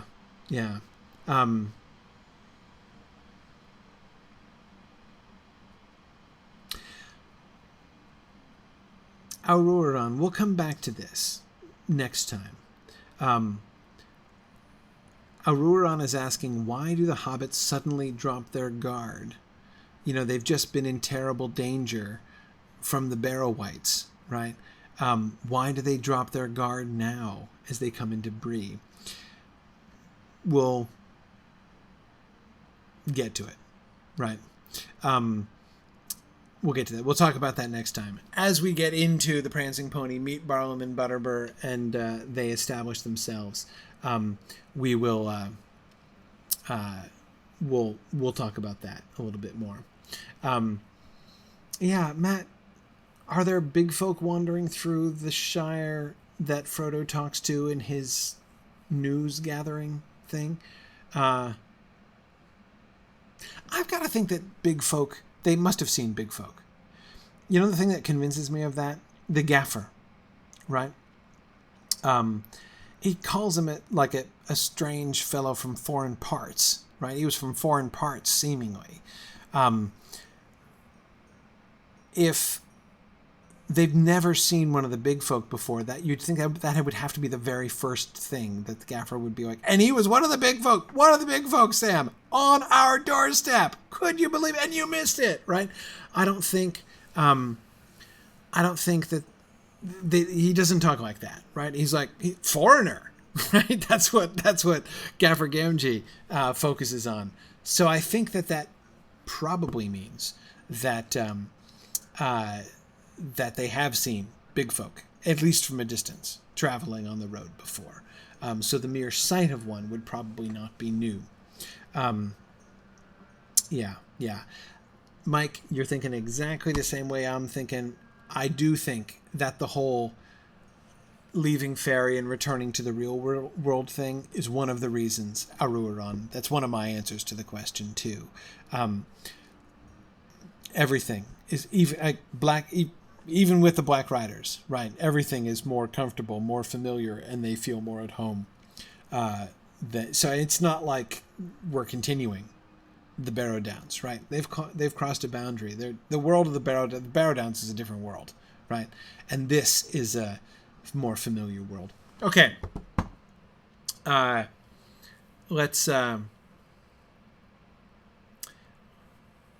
Let's move on. So it's time to stop. Thank you guys for joining me. We're gonna do our field trip now. So I'm gonna shut down the Twitter stream. Thanks everybody who joined us on Twitter here, and we're gonna explore. We're gonna go really far and explore Breetown here tonight. So I'm gonna sign off on the Twitter feed. Thanks guys. Join us on twitch.tv/SignumU to continue. If I can get it, there we go. Stop. All right. Did you walk around the walls last week? I did. All the walls? I went up the hill. Yeah. So we're gonna have. Oh, look, we've been joined by a giant shrew. Okay. Hey, Voldemort. Smart shrew. Hey, before we start, I wanted to just let everybody know I got a note from Hello while we were in class. Okay. He recognizes the fact that there may be folks who would like to run as chickens, and there are requirements for that. So he's going to have a workshop to lead people through what they need to do on the 10th. Yeah. So the Saturday before your run at 11 a.m. Eastern, he's going to do that, and you can just send HelloGrow, HOLOGRO, an in-game message if you're interested in finding out more. Excellent. Yes, it is true. If you've never done any chicken running before, it is non-trivial. And that it's you have to invest a little bit of time. There are some local chicken quests that you go on, and then you have to like run as a chicken from Mickeldelving to Evendim to Rivendell to lots of places. So it takes time. So don't think it's something you can just pick up right before the broadcast. Right. So HOLOGRO, send them an in-game message if you're interested, and he can kind of fill you in on all that good stuff. Yeah, exactly. And of course, it's Trish, Tolkien Maven, who has joined us here tonight. That's very good. Thanks for joining us here, Trish. Very intrepid of you to stay up so late. I know. I'm impressed with myself. Well, Monica's sick. Yes. And I didn't want you to be unaccompanied, so. Well, I appreciate it. It's fun to have somebody to bounce thoughts of during field trip time. That's right. Yes, exactly. Oh, and as Hologrove was just saying, it's on Landreval that you'll be doing the training and stuff. Yeah, cool. All right. So let's head out. Let's go upstairs. And we'll start off by Westgate, coming in the way that the hobbits came in. One of the things, of course, I was thinking about as we prepare here for our field trip tonight, and as I was thinking about the field trip and reading those descriptions of the town that we were getting, I just reminded again of the thing that we observed last time. Trish, one of the things we did last time was we went up on the Bree Hill. And, of course, we were noticing how one of the fundamental changes that they've made in the game world with Bree, they seem to have preserved the size of it. I mean, it says there are 100 stone houses of the big folk, and I could believe there are 100 houses here in Bree. I mean, that's a fairly substantial town, and it's, we see that here. But of course, the major difference that we see is that it's not on the hill, right? I mean, it's a town in the valley underneath the hill, So it's you could still call it Bree under Bree Hill, but the way that it's described in the book is clearly on the slopes of the hill, and then with the Hobbit hills up above and the Hobbit holes up above and the human buildings down on the lower slopes, whereas there's really almost nothing. There are a few of those Hobbit holes that we looked at last time, but almost the entire town is down in the valley beneath the hill. But my theory is I think that this is just about scale, right? They can't. If Bree Hill in game were big enough to accommodate 100 houses, it would have to be bigger than Weathertop in game. That's true. I mean, it would be enormous. So I think that they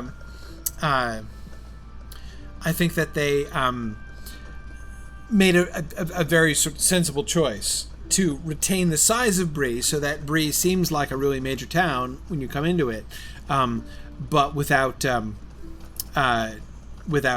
overblowing the size of Bree Hill. Anyway, so okay, we notice. So looking at the outside of Bree, as we were kind of talking about, you can see the dike here, right? It's interesting that they even have little like spiky defenses here, right? As if they're actually anticipating assault. They don't look like they would do a whole lot. No, there are very few of them, right? I mean, they would be pretty easy to go around. It's almost like decorative. Right, spiky exactly. things. I don't know if these are left over or if there's some sort of other function, or I don't even know what. But it's interesting that we have this kind of retaining wall, right? Which seems to be a retaining wall that is to prevent erosion of the soil on the other side, right? Rather than being itself a fortification. Okay, like standing on the ground here, I couldn't quite jump to the top of this, but this is not an insurmountable wall by any stretch, right? I mean, like if I had a little bit more in the way of ups, I could almost grab the top of this wall, right? So I don't think that this is really designed necessarily to be a fortification so much as it is, as I say, to be a kind of retaining wall. The digging out of the ditch is the sort of main thing, and then there we have the hedge on the inside. It certainly gives the impression of something which is defensible, right? It's a walled city. It's not a walled city designed to sustain, the attack of massive armies. I mean, it's not. There's no stone here, right? There's no ramparts. There's no wall you can stand on and shoot off of or anything like that. Even the stone bits that we get around the gate are not designed like that. There's no gate towers. You can't enter into that over there, right? It's just little. The standing water here kind of worries me. There's these patches of standing water. It's like that can't be good. Mosquitoes and all kinds of stuff. Yeah, it's true. It's true. Yeah. Leading to the increased malaria problem in Bree. Right, that of course we know about, right? Absolutely, yeah, it's well documented. But anyway, yeah. So this, and of course you notice that this stone here, right, the stone of which these towers by the gates are made, is the same stone that we can see as on the foundations of the buildings, right? So we got the same gray stone as the bottom layers of most of this, as well as the walls around town, right? The stables right there. Some of the buildings, which are made entirely of stone. So that seems to be like the native stone of the region and the sort of older stuff that's going on. But if we go back out for a minute, I know I'm kind of popping in and out of the town here, but I really love how Bree is laid out. It is really fun to play the kind of game that we've been playing in our field trips. That is, looking at the Lotro world as they have built it, as they've laid out the landscape, and seeing what kinds of sort of lore underpinnings there are behind all this stuff, right? What is the story? What is the history of these places? At least by implication. Now, when we go down this way, we can immediately see there is some obviously Arnorian architecture in there, right? So here we have, peeping up above the hedge, some stone fortifications, which are clearly, even from here we can see the Star of Numenor right under the arches. But this does not seem to be a secondary wall or something, right? From the look of it, like from what we're seeing right here facing closest to us here, would seem to be a corner tower, right? So we've got this wall stretching off sort of to the east and this one stretching off to the south. And I think if we see the map, yeah, there we can see in the Breetown map, that seems to be represented. So we got these ruins inside the hedge here, which on our mini map, well, not on the mini map, on the Breetown map, match in icons, right? The ruins that are on the outside of Bree. So this looks like an Arnorian like compound inside of Bree. So we should totally go in there and check that out. But let's also continue on, because we saw some Arnorian ruins around when we were touring around the outside of Bree, which we did last time. So we also did a full circuit around the town, looking at sort of the relationship between Bree and the lands about. And we briefly rode through Stadel and towards Coombe. We didn't quite get down into Coombe last time, but we'll get there. So here we are in the south of Bree. From this little hillock here, we can see.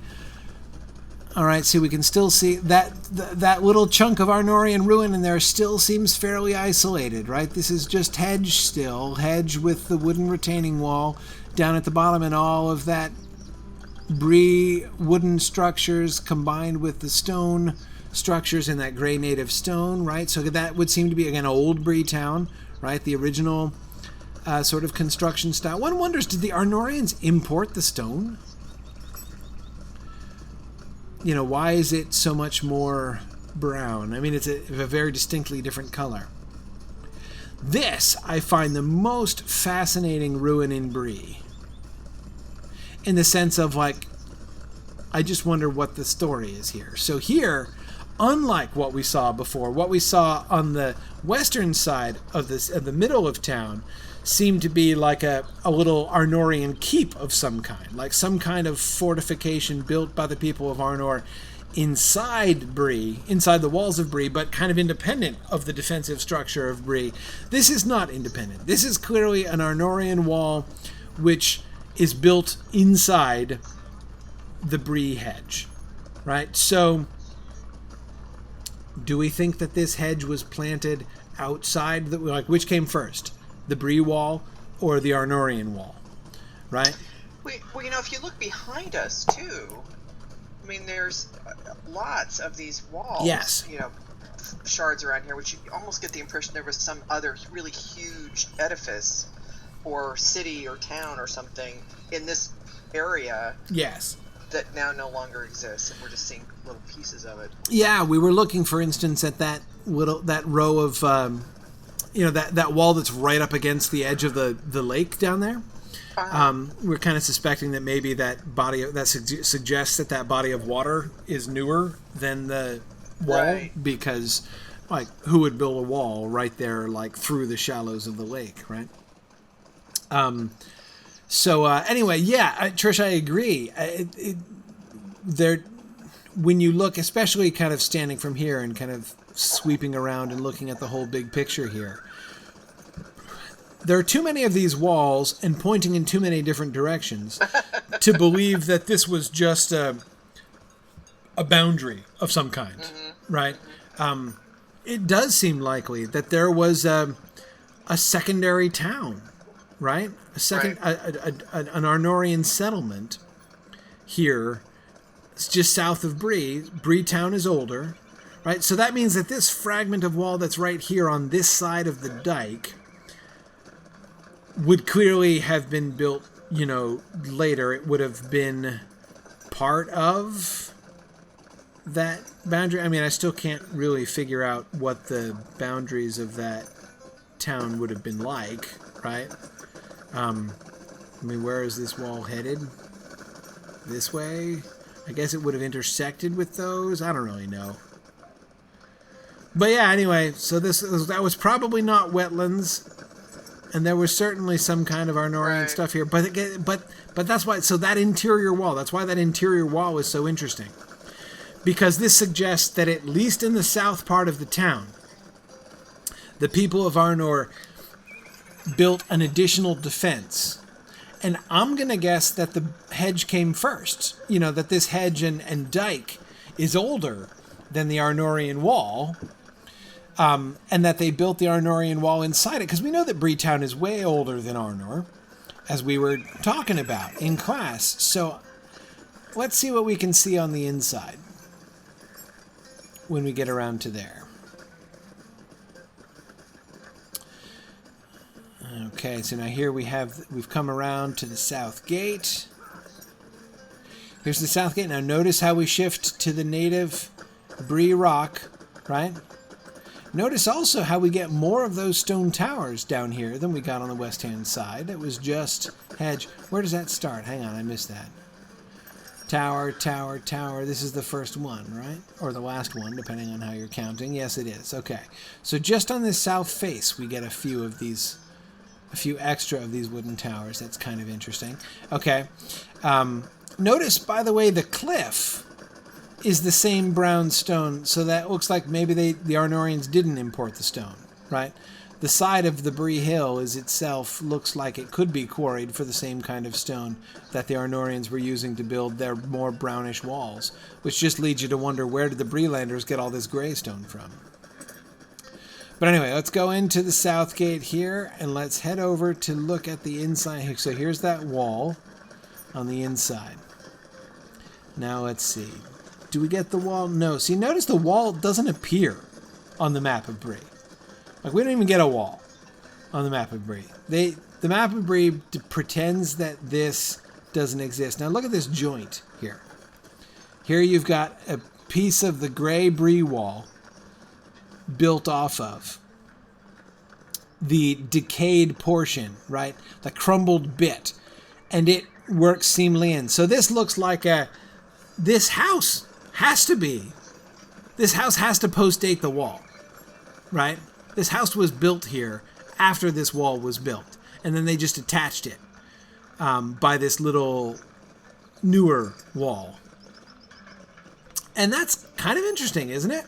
That it suggests that there's been some expansion in Bree since the time of the Arnorian fall, the fall of Arnor, because that house. I'm looking at like how the houses are situated in relationship to the ruins, right? Like this too. Here's this wooden house, which clearly, when this wall was complete, that house couldn't have been there, right? This wall would have gone straight through the corner of that house. Was this an Arnorian district? Because here we have, this is an internal wall, and then we have that external wall. So that the external wall is not so much to indicate, or to like sort of just beef up the fortifications down here in the south, but that this whole thing would have been like an Arnorian enclosure. Because here we've got columns, we've got. Is this the end of it? Yeah, this is we're coming up towards the mayor's house, right? So this looks like the edge. Let's see, so where are we now? Here. So this whole southern bit seems to be an enclosed, like it would have been at one time enclosed in Arnorian walls. There's some fallen down bits. Over on this side, we're just getting Bree houses, and there the hedge begins and the wall ends. But, see, that's an inner partition hedge. Right there, you can see the outer hedge continues on in front of the wall. So here, once again, this new hedge on the inside would be comparatively modern, and of course we're still talking hundreds of years old. But this house has been continued here as well. So these houses are new, I then would guess, because this portion of town seems to have been occupied by Arnor.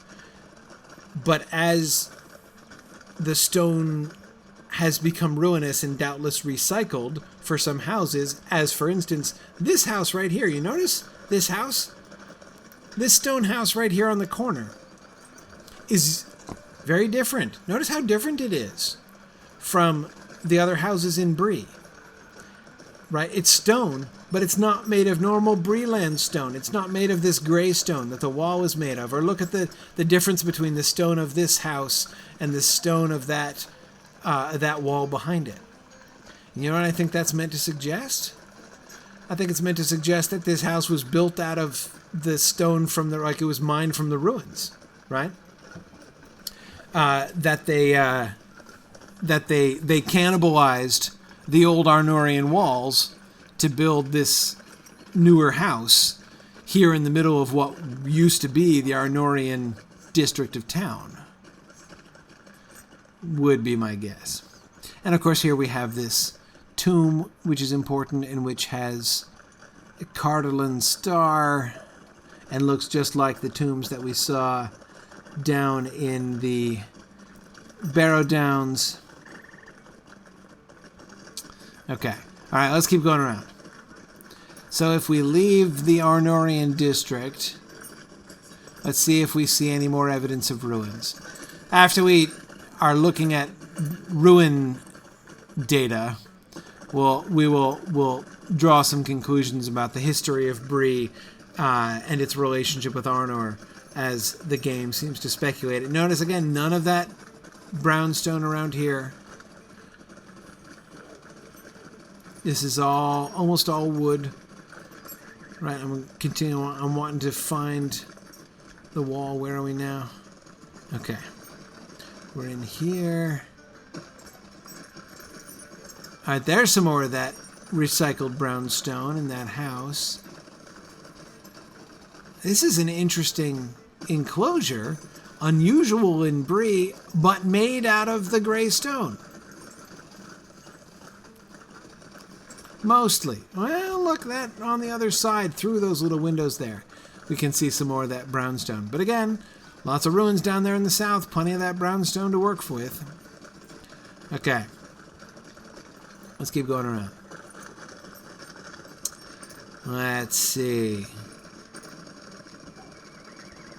Right, as we come down here into, yes, the stone quarter. Let's see what we find here. Oh, another Arnorian ruin here in Beggar's Alley.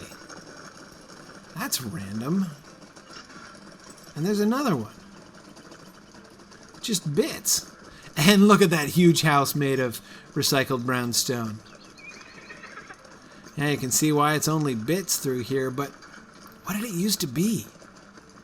Where are we? Okay, so up here just to the north of us is where we were looking at that first ruin that we saw from the outside. I'm trying to figure out what this was that I'm standing on. A tower? No. It's a corner. Weird.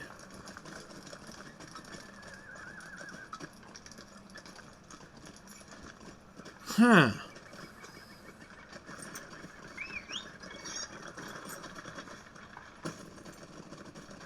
Interesting that in several places we do get a significant stone wall, and this is right on the inside of the hedge, isn't it?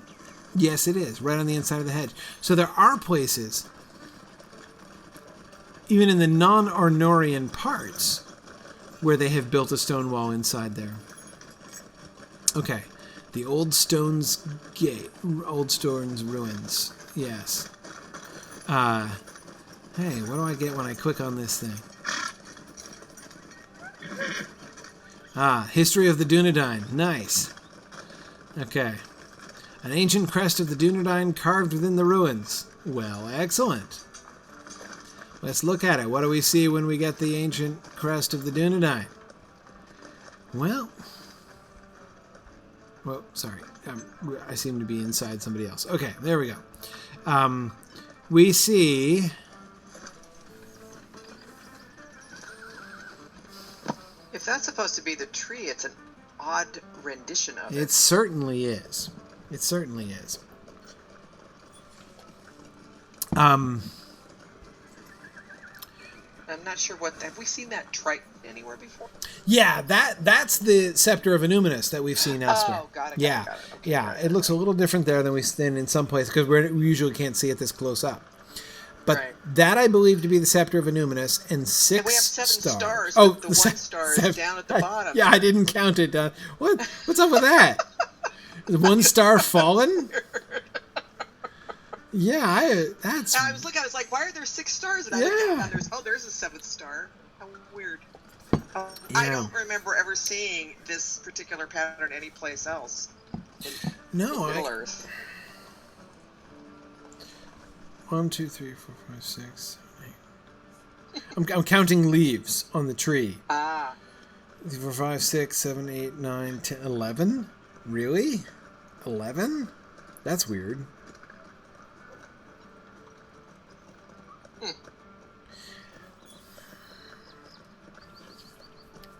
So, yeah, the tree is strange. Is it the white tree of Gondor / Numenor / Elvenhome? You know... Oh, if it's a Dunedain crest, I can't imagine what else it would meant to represent. Me neither. Unless it's... Laurelin or something like that. But I suppose. Yeah, I don't know. It is a weird tree. Maybe it's meant to be... Hang on, let's look at the... This is a deed, right? So, where's... Hang on a second. Let me see if I can get the deed text. Do I get deed text? Right. Okay. No. Here we go. He found a carving with an old Arnorian symbol upon it. It appeared to be the crest of the ancient kingdom of Arthedain. Specifically. Okay. The ruins of that kingdom stretch for miles to the southwest and north. Bree town itself was built upon a crossroads between Arthedain and its sister kingdom Cardolan to the east. Once they were all one great kingdom stretching all across the north, but the folly of men first sundered them, then set them against each other until one after another they fell over the long years of the Third Age. Right. There are some folk who still remember the tales of Arthedain, but you suspect that the crest may be of particular importance to the Rangers, for it is said they are descended from that bloodline. Right. Okay. Symbol of Arthedain, specifically, is what we're told that this is.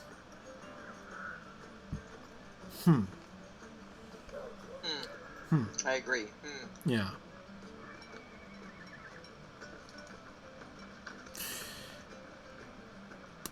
The kingdom of Arthedain might evoke the tree as a symbol makes sense if it's the white tree. Makes sense because the kingdom of Arthedain had the line of Isildur, right? Right. And so therefore, you know, with the association with the white tree there, so that would make a certain amount of sense. Except, as you say, it's a weird white tree, but that's okay, I guess, right? I mean, they're not Gondor, so their iconography would be a little bit different from Gondor. But it's a fascinating choice to represent it like this, because this tree looks twisty, right? Old. Yeah, it's a little. Yeah, it's not. Yeah. It's not what I'm accustomed to in terms of, you know, having the tree be represented. It's asymmetrical. I mean, just to state the obvious, right? But that's different, right? I mean, like the white tree symbol, we're used to seeing it be symmetrical. Right. So that it is asymmetrical, that we have the emphasis on the roots there, but that the roots and the branches look similar. It looks almost more like a vine than a tree, really. And nobody's wearing I was checking to see if anybody's wearing the cloak with the tree on it, but right. Nobody's wearing it. Right. Yeah. But yeah, I mean, you know, the what we see in Minas Tirith, what we see in Gondor, yes. The tree is, you know, that is very symmetrical. Right, symmetrical and upright and spreading. O'Malley says, of course, these people never actually saw the white tree, so they would be, you know, it would be natural for them to have something sort of more stylized. I like the concept of the sort of the roots of the tree and the branches of the tree, thinking about, because that's what it would primarily mean to them, right? It would be about the lineage. It would be about the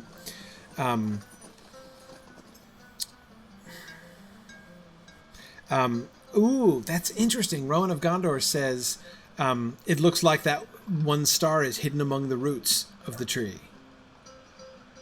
That's a fascinating idea. It's hard to see why that would be a symbol of Arthedain, because when Arthedain was still a thing, it wasn't hidden. I mean, like the heir of Isildur is like that's a chieftain thing, right?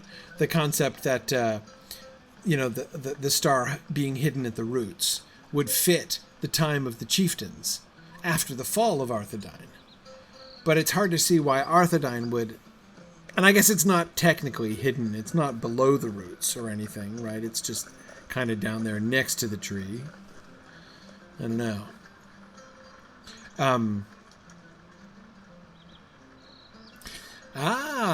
Commander Wilkins has an interesting theory. What if the star is meant to suggest Cardolan?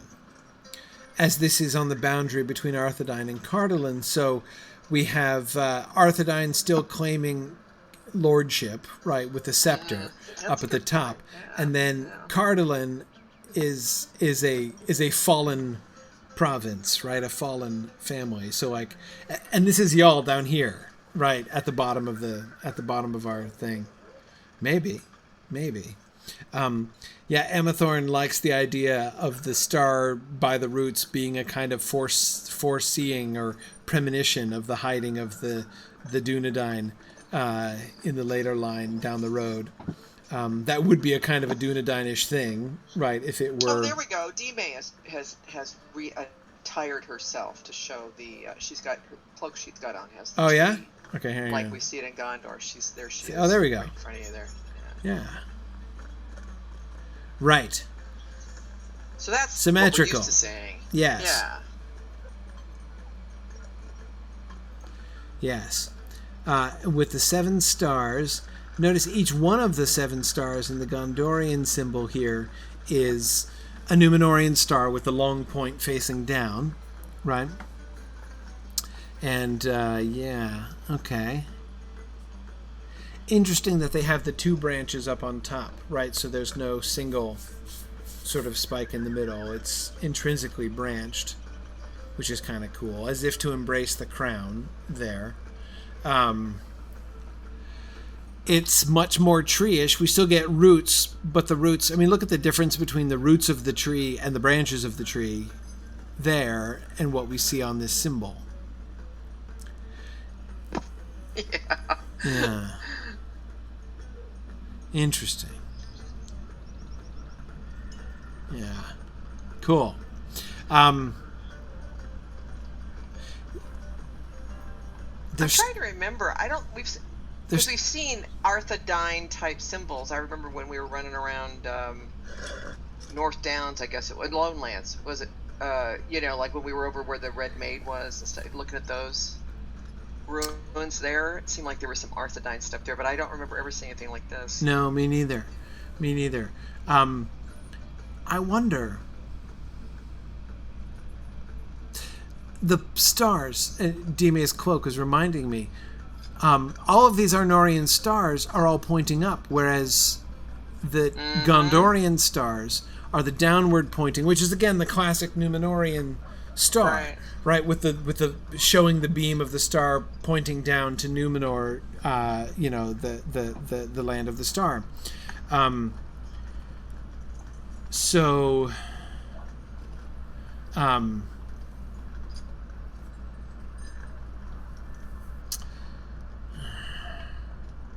It's making me wonder.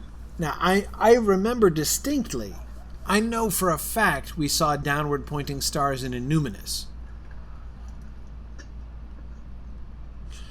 And I'm wondering where we begin to see, because I didn't notice, we shifted to upward pointing stars, by and large, here in the Arnorian ruins, and I didn't notice when that happened.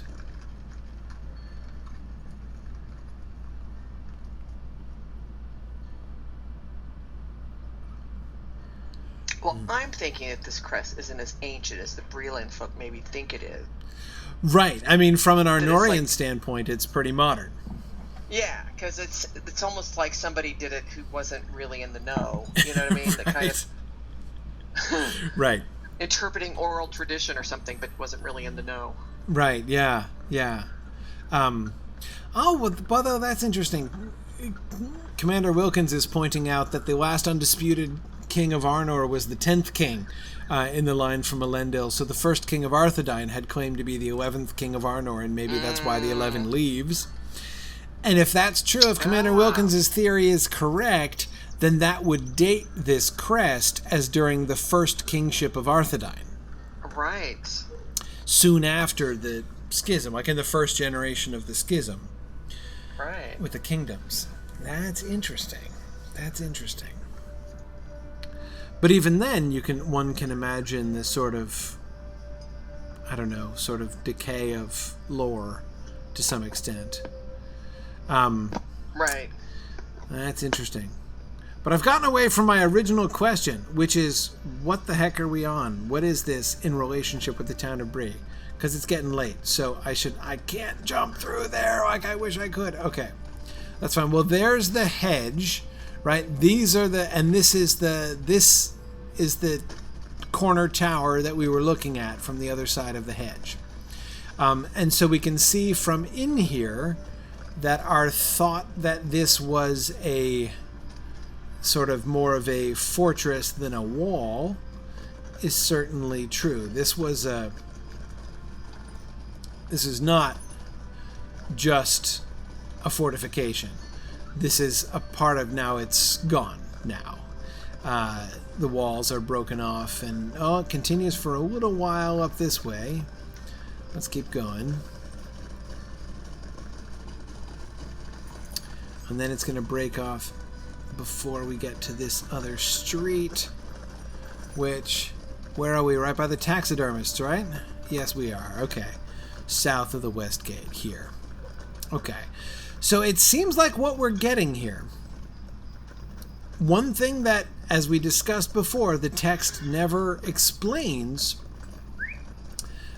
in relationship, is what the text never really explains, because we don't get a detailed history of Bree, is what was the relationship between Arnor and Bree while Arnor existed. We're told that Bree was here before the Dunedain came, right? But what happened after the Dunedain did come, right? As we discussed last time, it could not possibly have been uninteresting from a military and sort of strategic standpoint to the Arnorians, especially once the civil wars began. So what was the status of this place? So thinking of what we've seen, what is the history of Bree and its relationship with Arnor as suggested by the game developers and how they've laid out Bree?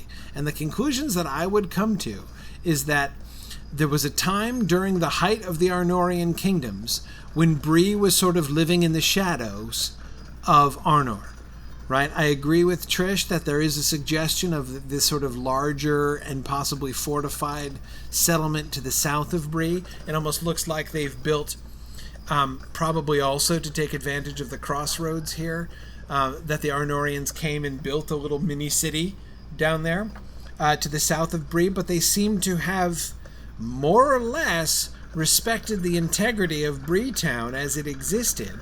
And that is certainly, as we can see with the whole ditch and the whole dike and hedge going still all the way around. But we also have them dwelling inside the city as well, right? We have what looked like Arnorian districts and buildings constructed there inside Bree and possibly interconnected. I'm thinking of those fragments there that we could see in Beggar's Alley, suggesting maybe some kind of connection between the clearly Arnorian district down there in the extreme south and this palace, fortress, whatever it was. I'm suspecting that one of the local authorities for Arnor probably lived there as well. And I'm guessing that there was some kind of,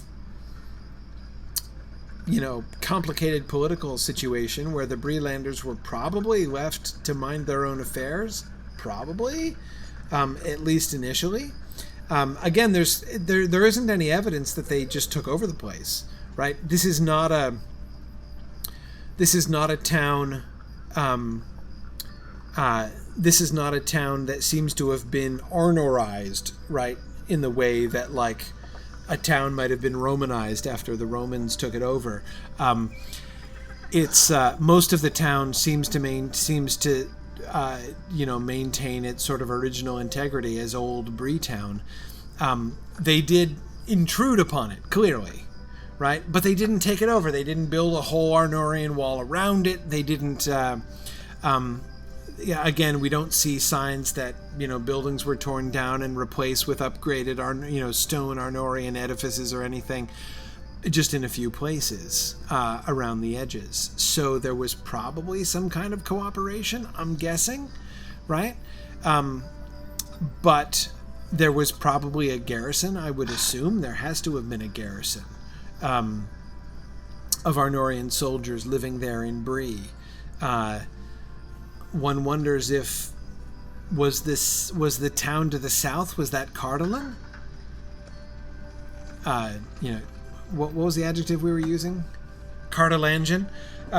Was that a Cardolangian settlement down to the south, and an Arthedainian presence here in the middle of town? That would seem a little uncomfortable to be right on the borders of each other or anything. But I love the overall effect that they've created, right? Bree was here originally. We can see, it's like we get this glimpse of like the political and military machinations of the Arnorian culture. The larger, more powerful culture that grew up around it, positioning itself within Bree, building walls outside of Bree, separate, bigger, more impressive from a military standpoint walls than the hedge and dike that they have here. And yet, Bree endures, right? And the walls have crumbled and been recycled, and the Arnorian bits inside the town have fallen to ruin, and it's now the slums. But the rest of Breetown still stands, and now partly built out of recycled stone from Arnorian ruins, right? Though it does really suggest that back in the day there would have been a really interesting political situation with the people of Bree governing themselves and yet being right there, with the Arnorians living there among them. And one can imagine that especially during the peak of the Civil War, there would have been some tense times between the Bree folk and the people of Arnor. But you're right, Emethorn. The white stars are shining in the sky above us here, just like they were for Frodo and the hobbits as they came up to meet Harry Goatleaf. And we do get Harry's still here, right? This isn't Harry for some reason, but we see him kind of lounging disconsolately. He's this grumpy fellow over here, right? There's Harry Goatleaf. I don't know why he's all the way in here. He's clearly not going to be answering that. He's not keeping the gate very well. They have two other guards, one on the outside and one on the inside, that seem to be doing more gatekeeping than Harry is here. So I've never been quite sure why Harry... he needs something to lean on so that he can look grumpy, which he succeeds in doing. But it's kind of... You wouldn't guess that this dude, like, what this guy's job is gatekeeping based on where he's standing. So I've always found that just a little bit disappointing concerning Harry Goatleaf, but... Anyway, all right. I'm gonna let you guys go. It is after midnight now, and time to part. But thanks everybody for joining me in my exploration of Bree ruins here this evening, and for our book discussion previous to that. So thanks everybody, and I will see you guys next week. Bye. Bye. Thanks for joining me on this epic exploration of The Lord of the Rings and of Standing Stone's video adaptation of Tolkien's story. If you are having even half the fun I'm having on this journey, I hope you will consider supporting the project by donating at signumuniversity.org/fund.